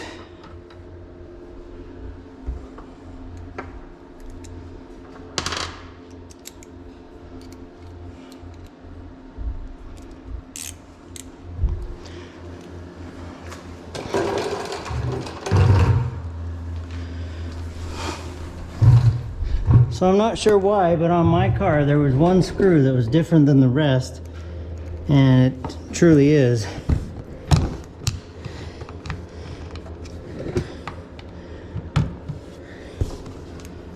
I don't know if that guy's gonna get in there or not.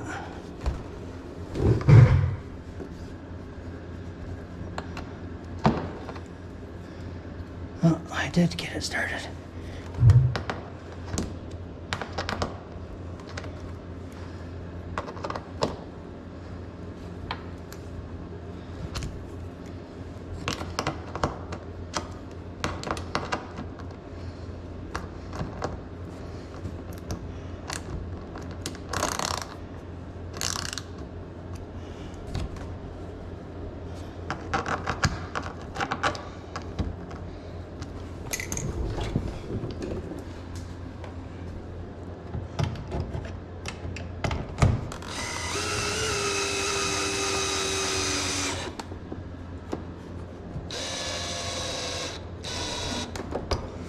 And you want them tight, but you gotta be careful not to over tighten them, I think.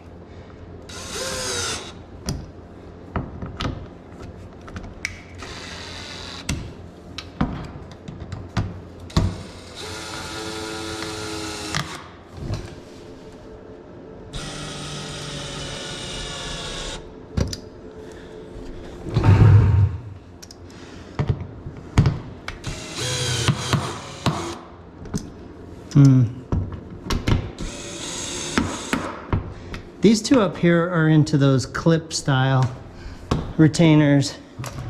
That's why you get that click click. Whew.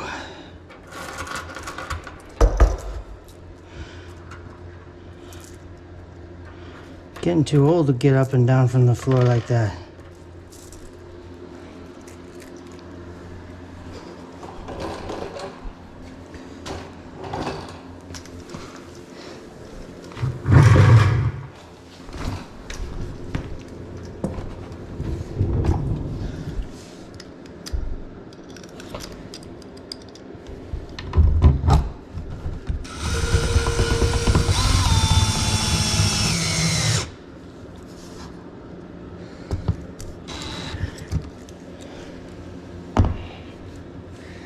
Okay, tighten that one up.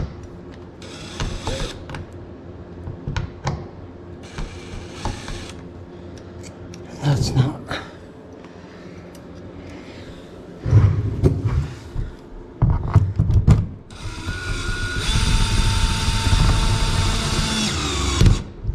Well, their stuff is lining up great.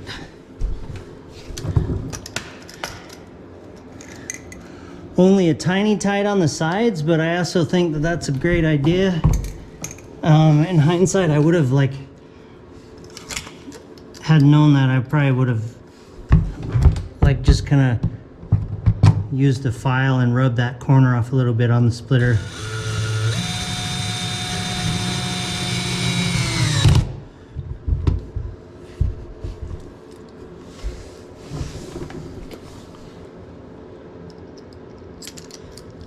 Well, he gave me a lot of extra screws.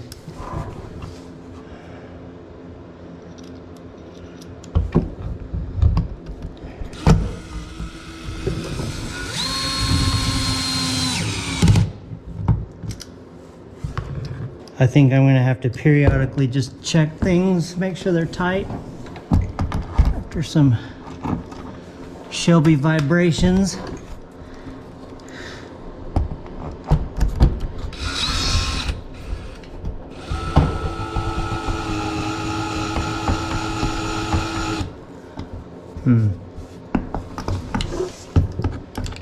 I think this is what he said were optional as being rib nuts.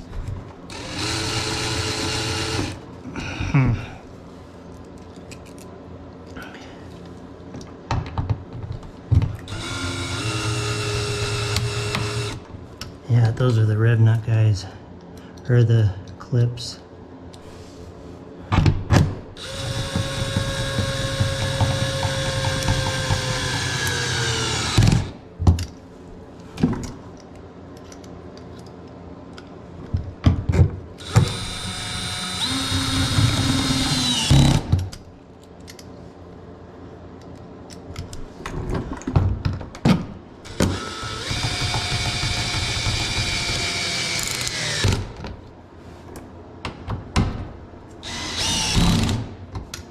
All right, now I'm gonna go back over everything and give it a little more tightening.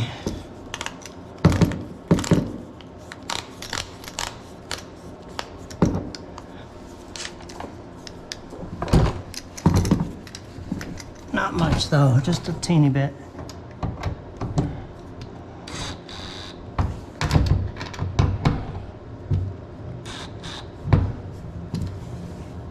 That one's tight already.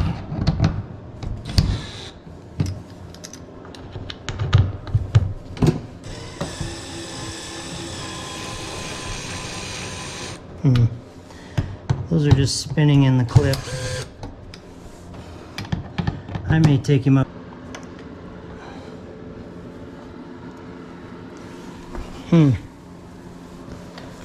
Concerned about how little bite I'll actually have on this.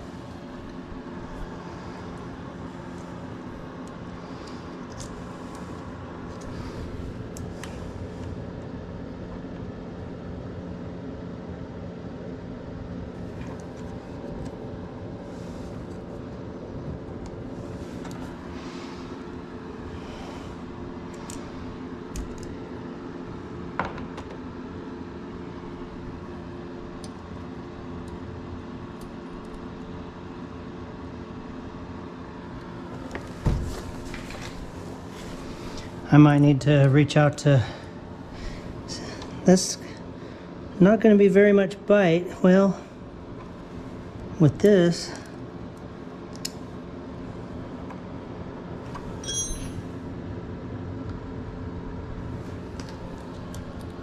let's get it in there. I have to take a picture for Curtis.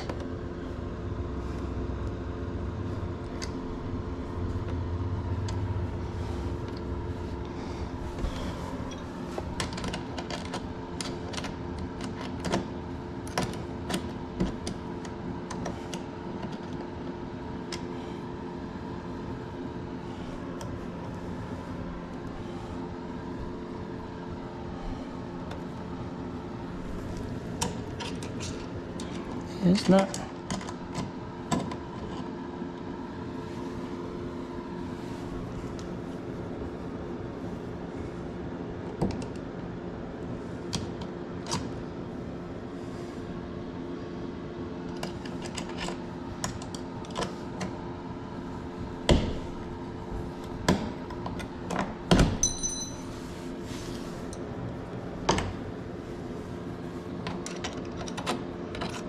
I just realized something I might be doing backwards.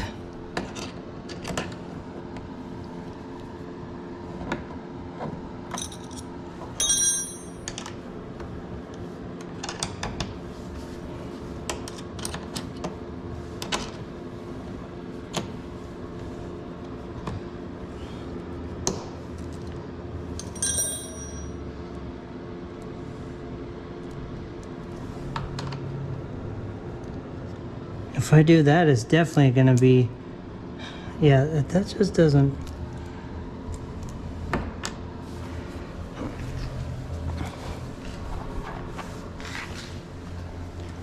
Oh.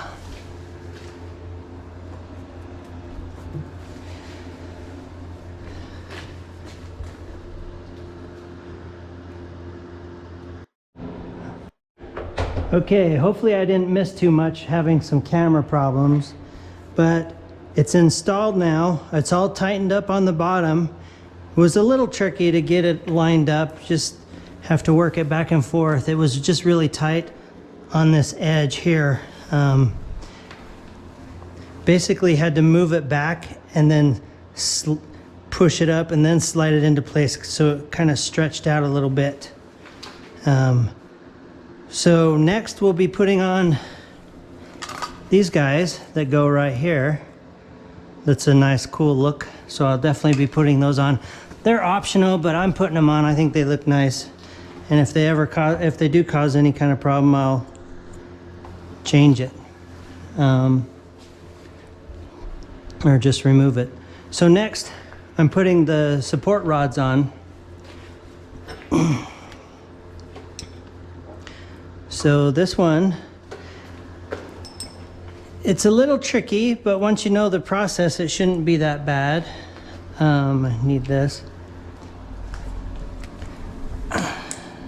Here, let me grab some cutters. So this ought to work. These are side cutters, a little bit side cut. So those support rods are in there, should be about 7.5 inches from center. Hopefully you can see it. Yeah, there's one right there.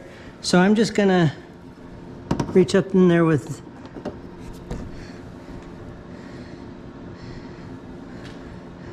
so it looks like I'm gonna have to, it's right here, the support rod. It looks like I'm gonna have to cut basically this section out here.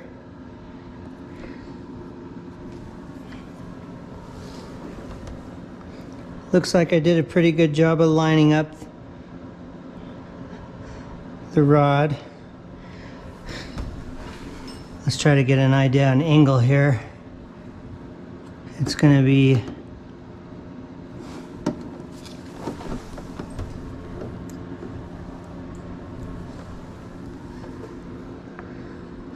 all right, I need something to stick in there to pull it down a little bit. This might not translate on video well, but I'm basically pulling that down a little bit so I can access it better. Yeah, so there you can see it.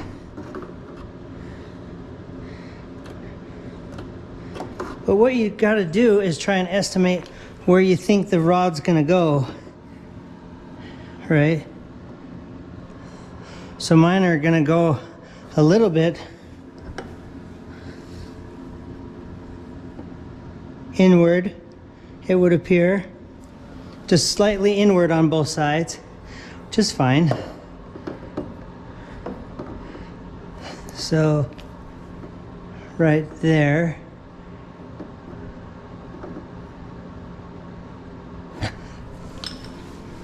Boy, this is where you want to be very careful.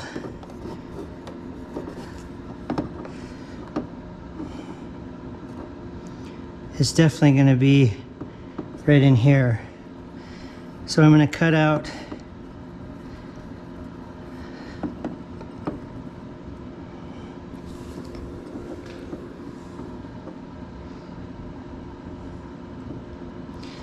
probably here.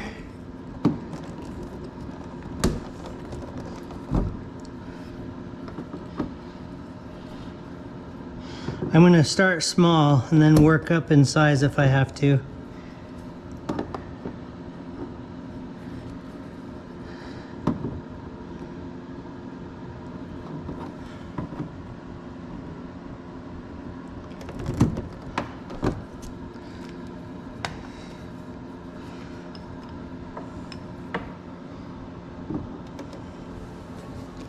I gotta hold it. Don't want it falling inside.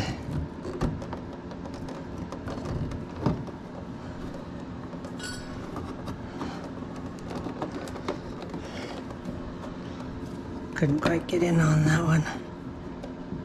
Don't want it falling inside there.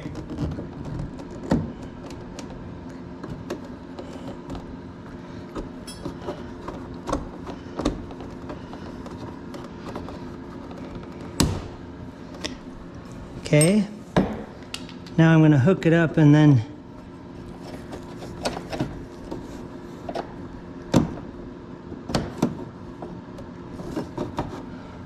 one side it'll thread and one side it won't, so you got to get that right too.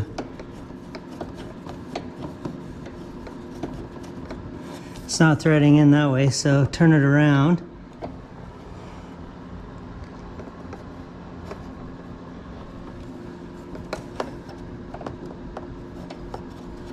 Okay, it's threading on. So I can see it's going to have to go more this way.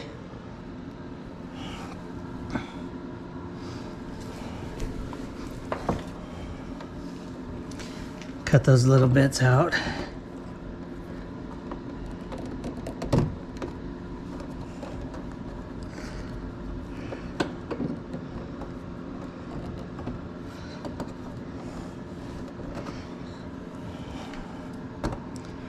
Shoot.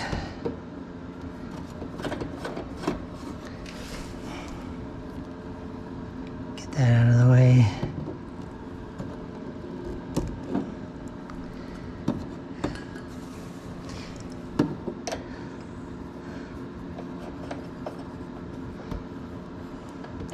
So I'm going to have to go down a little bit. See how it's too far up? So I still have to go down one more thing.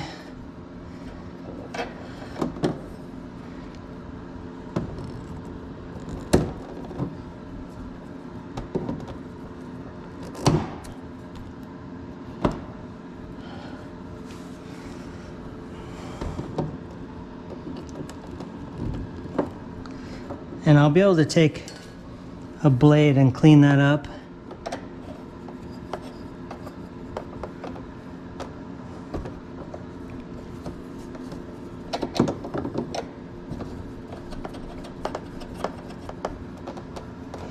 So I still have to go down a little bit.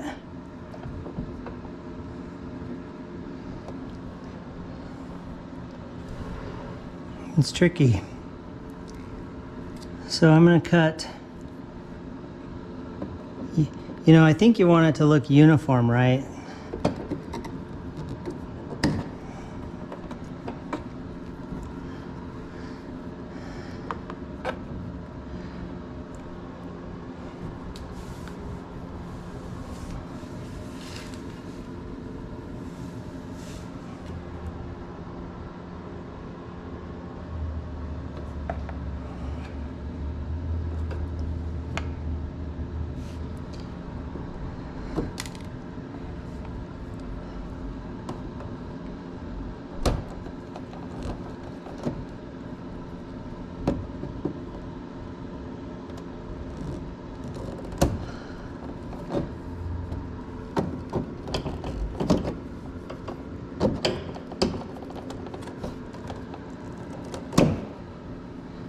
Okay, and so that ought to get me where I need.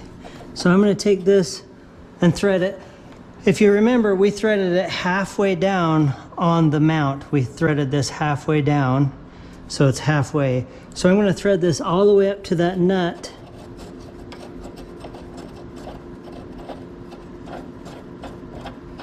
Okay, like so. Then you have to predict how, you know, you want to, how far this is going to be. So we're going to start screwing this on.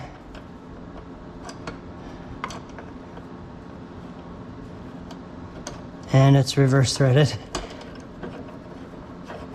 Screw it in until it basically lays flat on the, and in the right spot.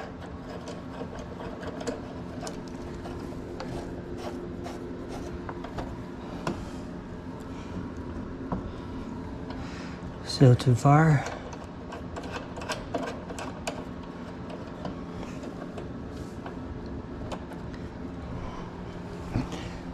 Okay.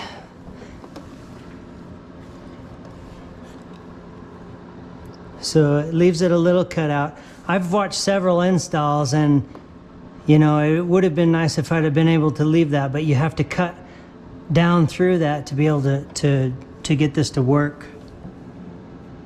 And so you get it there, and then these are the bottom mounts. So, going to grab my Loctite. Where is that? Where's my Loctite?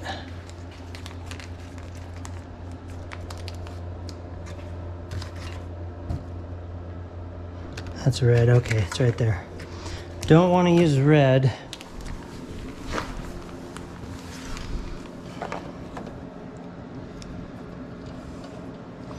You want it to pull down on there tight.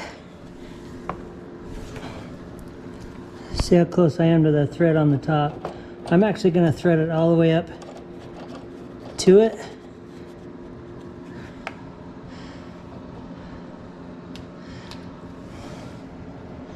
Then thread this guy down.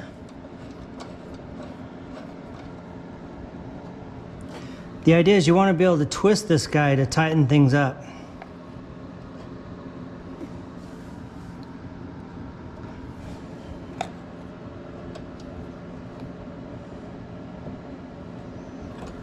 Okay, let's see how this goes.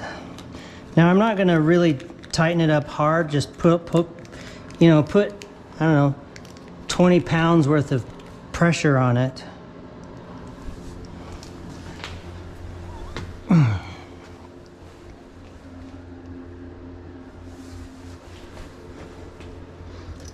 Oh, you stupid thing. Okay, it's still recording. Let's see if this is the right fit. It's not.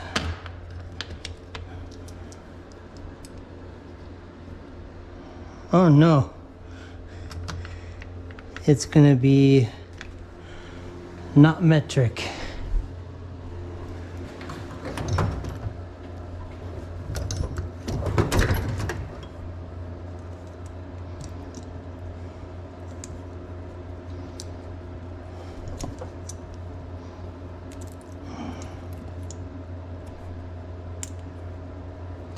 I'll cut all this junk out of the video. Yep.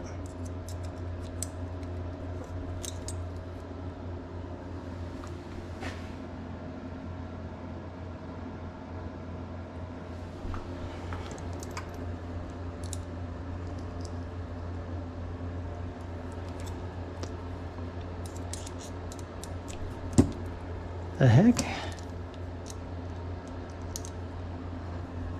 I'm having a tough time here. What the heck?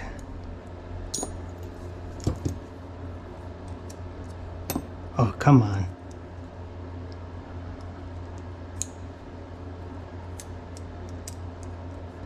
It can't be a size I don't have. No way. That just got munged. Okay, so I'll need something to be able to torque it. Okay. This guy just fits up through this button. There's a hole for it. Oh. The hole's too tight.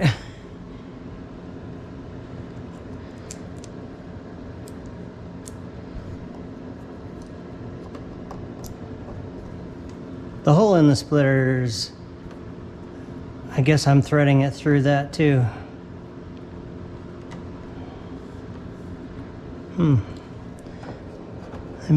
I may need to drill that out a little bit.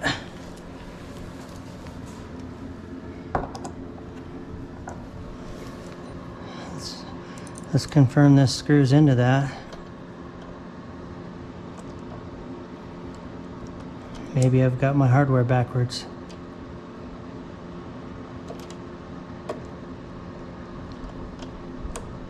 Okay.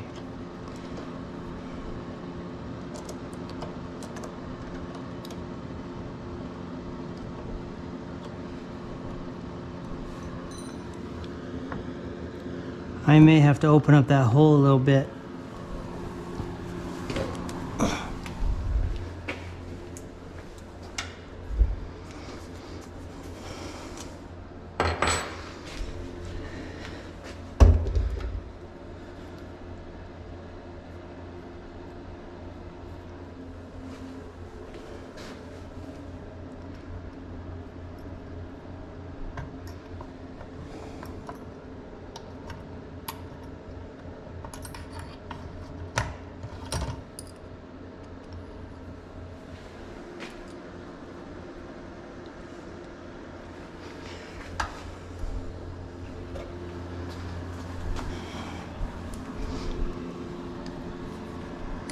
I want to be careful. I've never drilled into carbon before. I don't know if it has any weird behavior. I'm going to come up through the...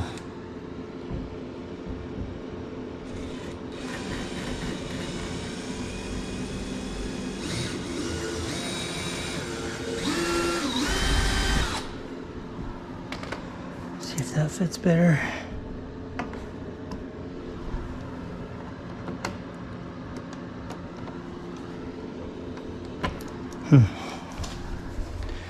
One more.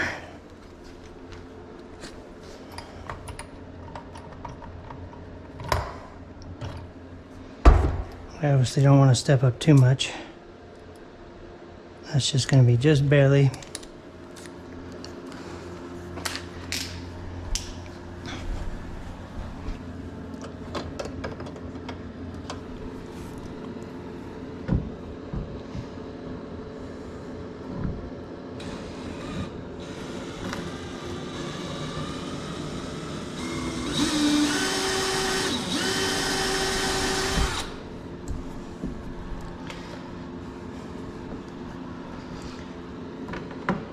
Okay, that'll at least screw up in there now. It should thread through. I'm probably overthinking it, but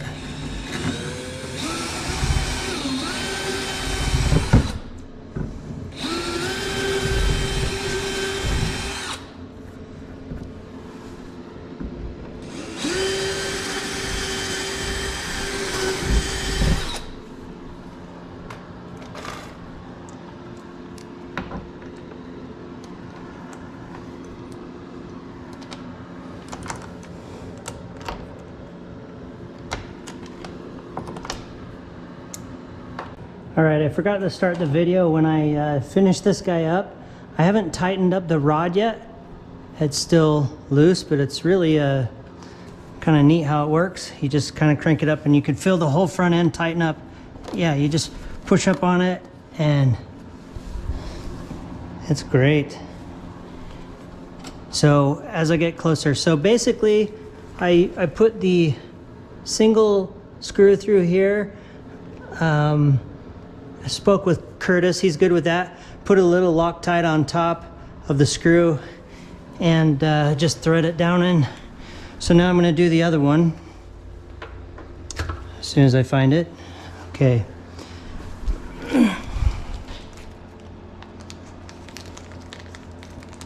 Looks great. It's a little bit on an angled inward, but you know,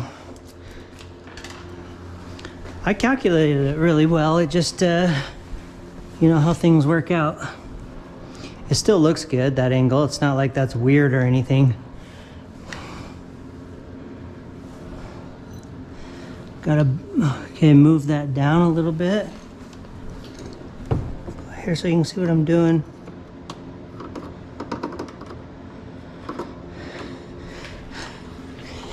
Get an idea of which sections I need to cut. So similarly, looks like I'll essentially be doing the same thing.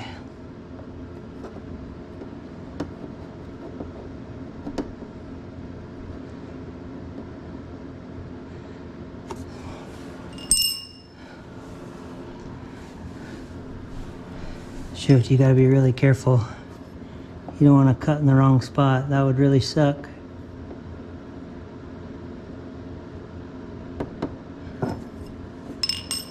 That whole section right there's got to come out.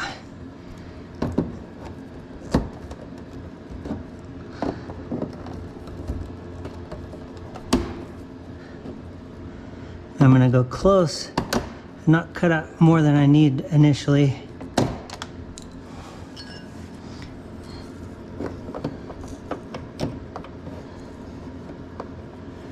I can get that to thread on. If you can't get it to thread on, you switch to the other side. They're counter threaded. So you can see I need to go over this way. So I'm going to cut here.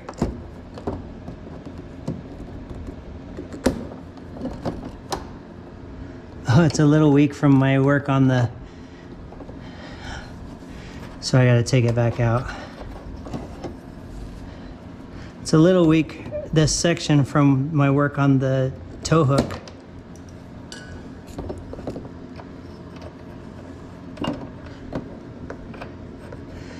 Screw that on, and if I didn't say it before, oh, why can't I get that on?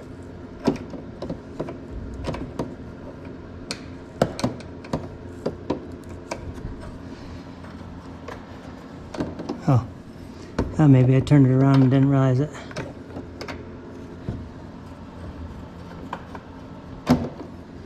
All right, Kelly, come on.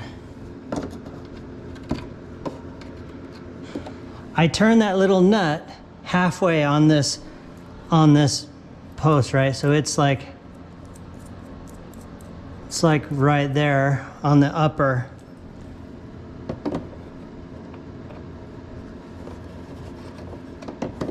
Okay, I'm not threading here.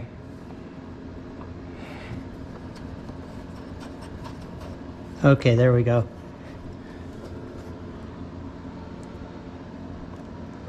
All right, so I'm gonna thread it all the way up like I did the other one.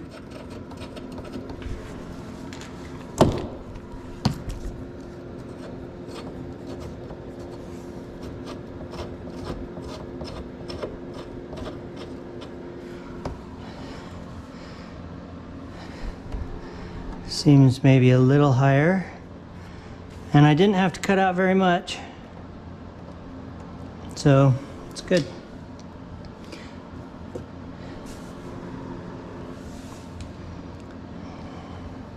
This guy, I'm going to try to thread about the same.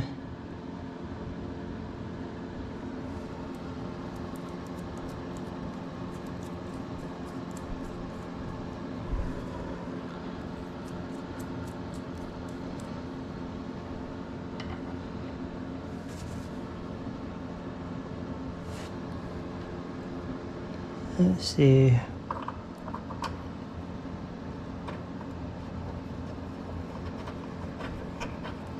I tried to make it so I would be able to spin the rods the same direction. I'm not sure I did that.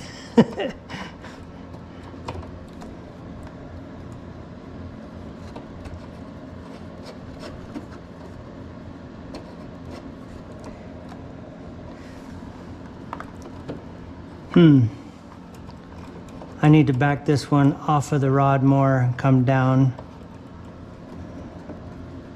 so that I can go up in about the same.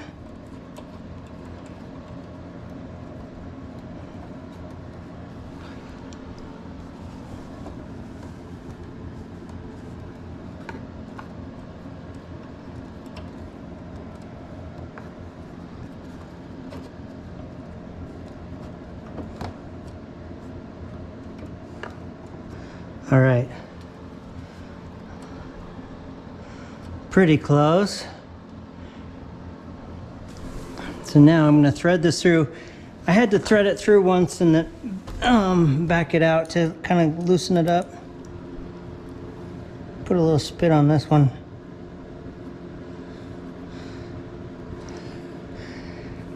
Tight bugger.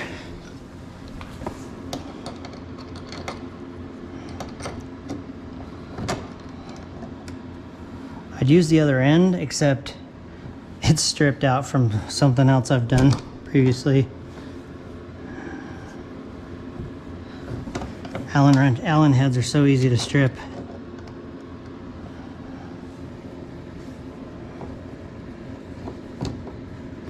On cheap hardware anyways. It needs to stick out just a tiny bit so it'll bite. Then put your Loctite in there. Mine is super wet.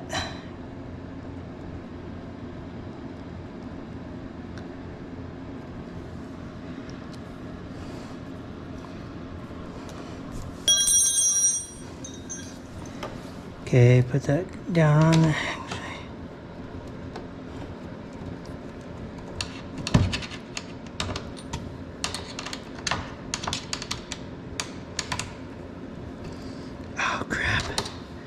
Okay, this one's, I'm gonna have to back it out like I was saying. Go in and then out. Gotta loosen it up.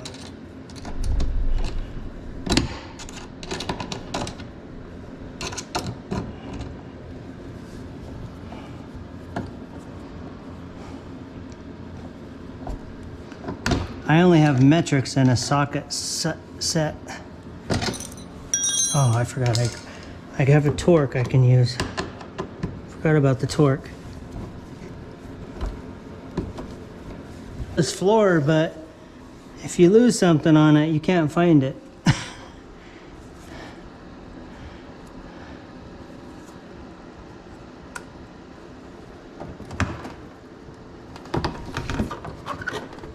Why is it still being a bugger? Like there's something back there. Why?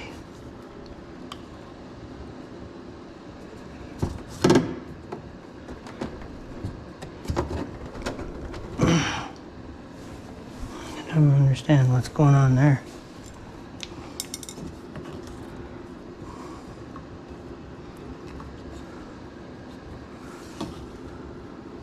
I'm probably gonna have to buy a new clip. Somehow malformed that one. Yeah, there's a problem here. What is it?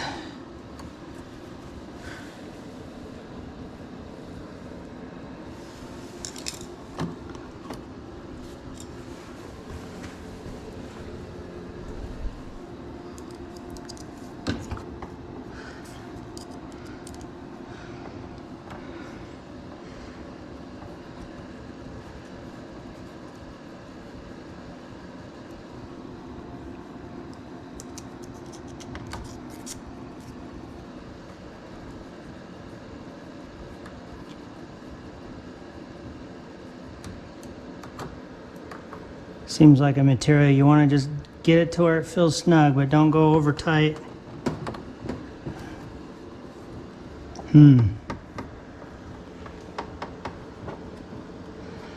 So that's where it wants to go naturally, is right there, not over here. Do I have this backwards?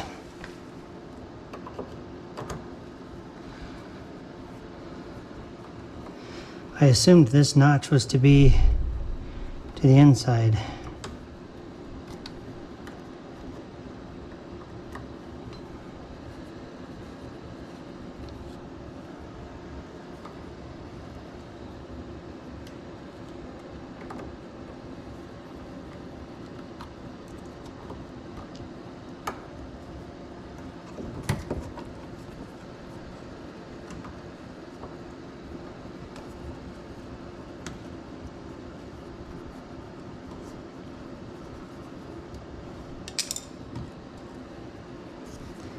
See if that's lined up that way. Okay, that's clearly it. I had it backwards.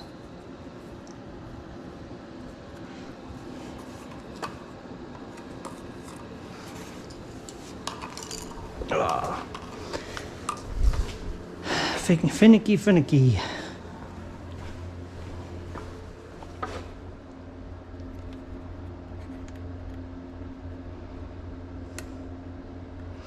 The hell are all those two? Oh yeah. God, it scared me. Bottom of the splitter.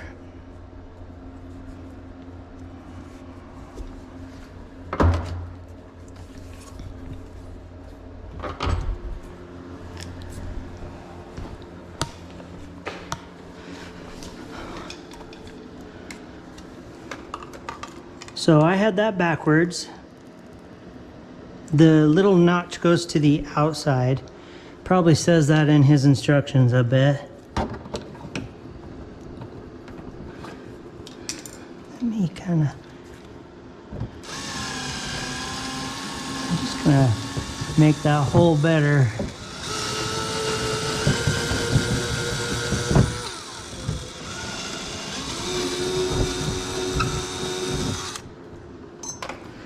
See if I can make that clip work better. So the notch to the outside.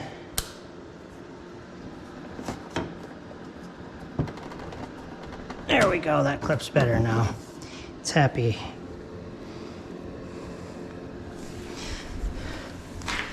I use this cheat all the time on Allens. I use Torx instead. You usually can find a torque that'll work.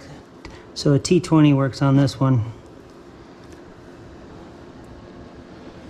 That's still not going all the way in, that clip. I'm gonna have to buy a new clip.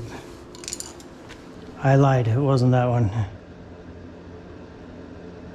T10.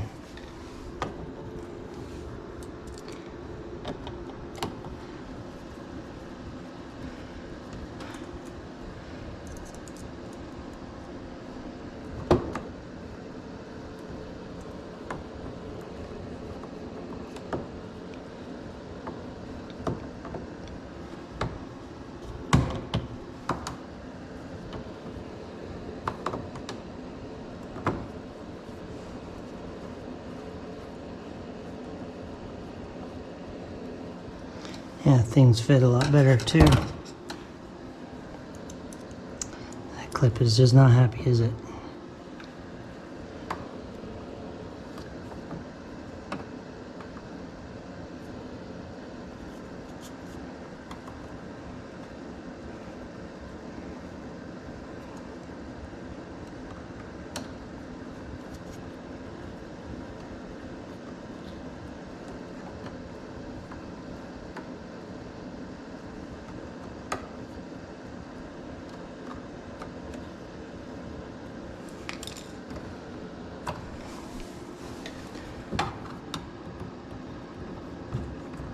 Going to attempt one of these other clips I have just to see if it'll work.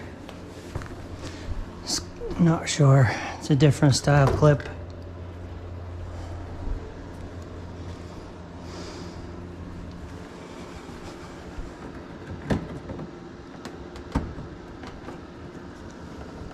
Be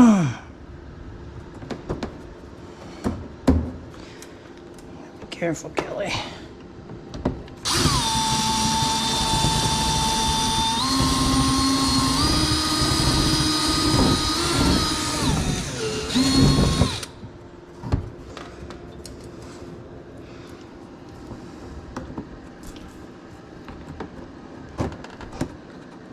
God, why won't it go all the way?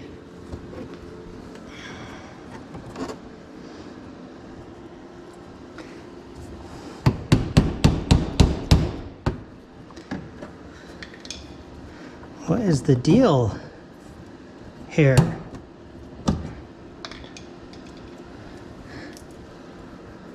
I'm not seeing it.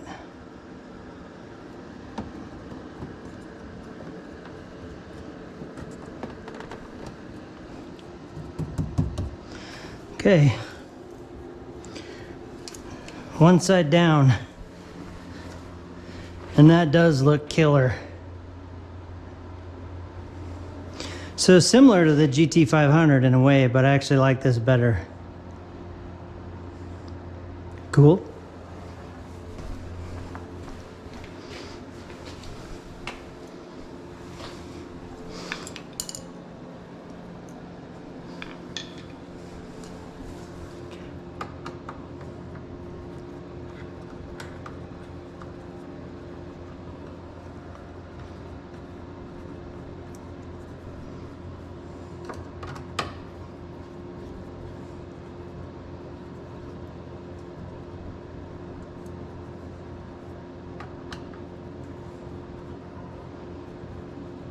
I like that he threads those on there.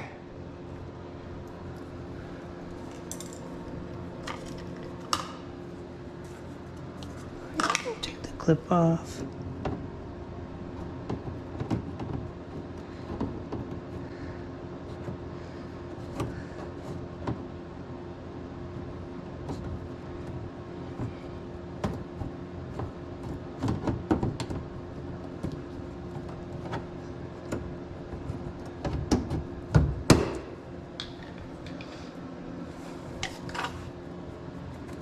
Nearing the finish line.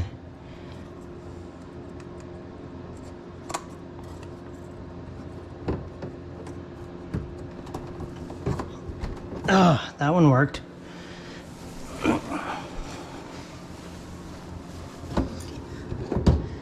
Yeah, he should have me do one more since I'm getting good at it. I need another Shelby now to actually practice what I've learned. Okay, so next time, put these on before the clip. But it does lift that edge up a little bit, so that's a nice feature. I don't know if that's what it's intended for, but it does lift it up a little bit.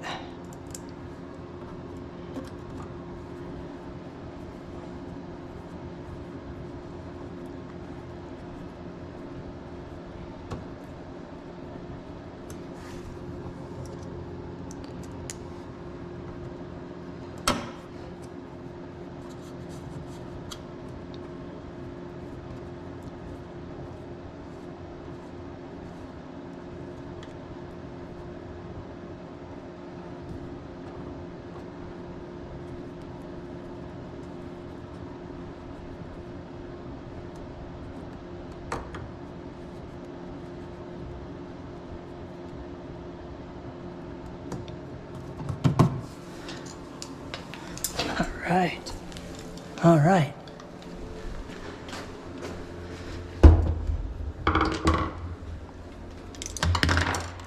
Oh my gosh, now one last thing I can do is finish this guy finally. Do I have this wrench? It's not that. Time to finish the tow hook.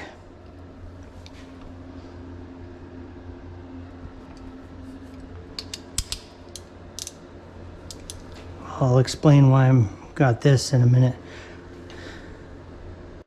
All right, I'm gonna take some beauty shots outside when I get it all set up today, because I'm actually throwing my Apex wheels on today, even though I haven't put my lowering springs on yet. Look at that. That looks awesome. Actually, let me shut the hood for the full effect. Look better on the ground, so I'll get some more shots for the video, but check that out.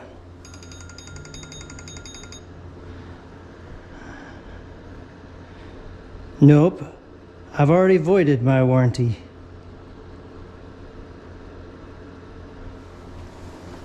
That looks very nice. I have to say, he makes great products, Archetype Racing. Go check out their website, it's very good. The install is pretty straightforward. You know, it's a little bit tricky, I won't lie. You got to do some tricky things like snaking that bolt down through the crash bar. It's not too hard, it just requires some patience. So next, I can install my tow hook. All right, time to finish this tow hook install. Got my Archetype Racing splitter on here. Looks awesome. I really like how it turned out. I didn't have to do much cutting in the honeycomb. Kept it pretty minimal. Doesn't look bad. I think anyone who looks in there would be like, oh, that's not bad. So with that little collar that I had put on the inside, it was making it so I couldn't tighten this all the way, or it was pushing on the honeycomb. So technically somehow this needed to go back a little bit further, maybe take out a washer or something. So I took that off, and what I'm going to do is actually put I'm just going to do some blue Loctite. Not a lot though, just in case I do want to get it off. And see, it stops there, and so it's got the side that I do not want out. So that's why I grabbed this wrench. I'm going to go ahead and just turn that around. That feels reverse threaded.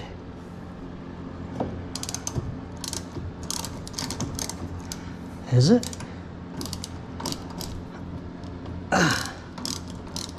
Oh, it's just spinning both sides. So I'm going to turn the hook around, put it right back, and put some blue Loctite on this.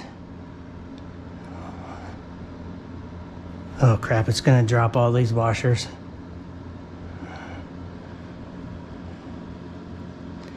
So spin it around this way.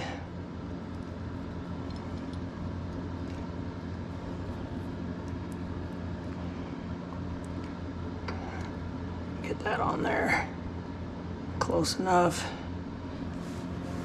Put a little blue Loctite on here. All right, I don't know why my GoPro keeps turning off. It's really getting annoying. All right, so back to this. I wanted to reverse it so it said toe down, right? So I'm putting just a little Loctite on this, just so someone doesn't get smart aleck and spin it out, right? I could see someone doing that. You would hope not, but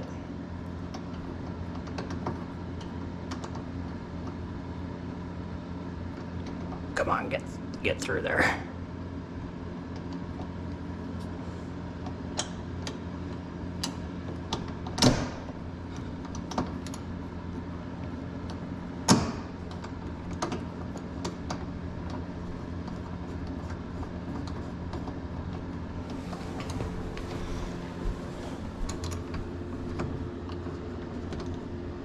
Wow, why is that being so hard to get through?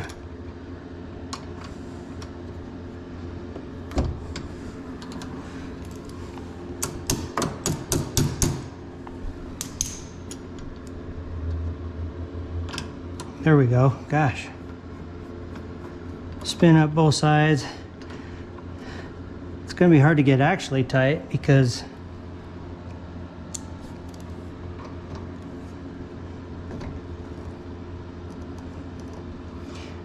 okay. It's okay that that's tight. I don't want it flopping around. So now I'm going to spin it back out again.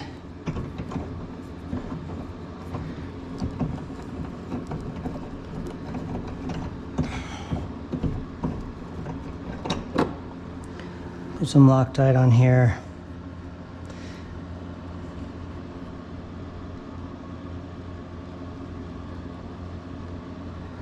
That's actually a lot.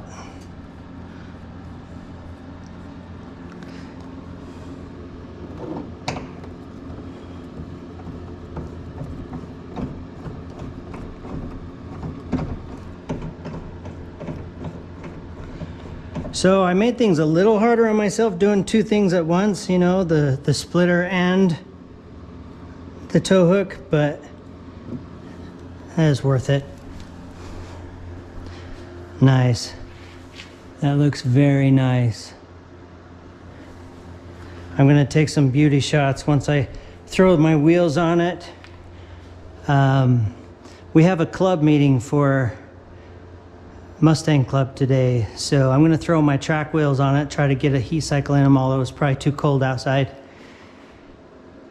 Next I have lowering springs to do and unlocking the Ford Performance camber plate that comes with it. They put a stupid little set screw in it, so you have to basically drop your strut towers to even use the damn things. I think that was dumb of Ford, but anyways, there we go. That splitter is solid. It is so good. Love it. That looks nice too. Awesome.